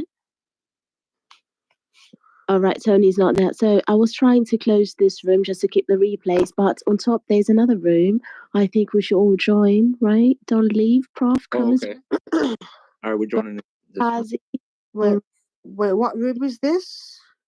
Do you see? Wait, yes, join yes, this. I see it. But what room is this? It's the same room. Yeah, we're just starting another room. Oh. Yeah, just to keep the replays.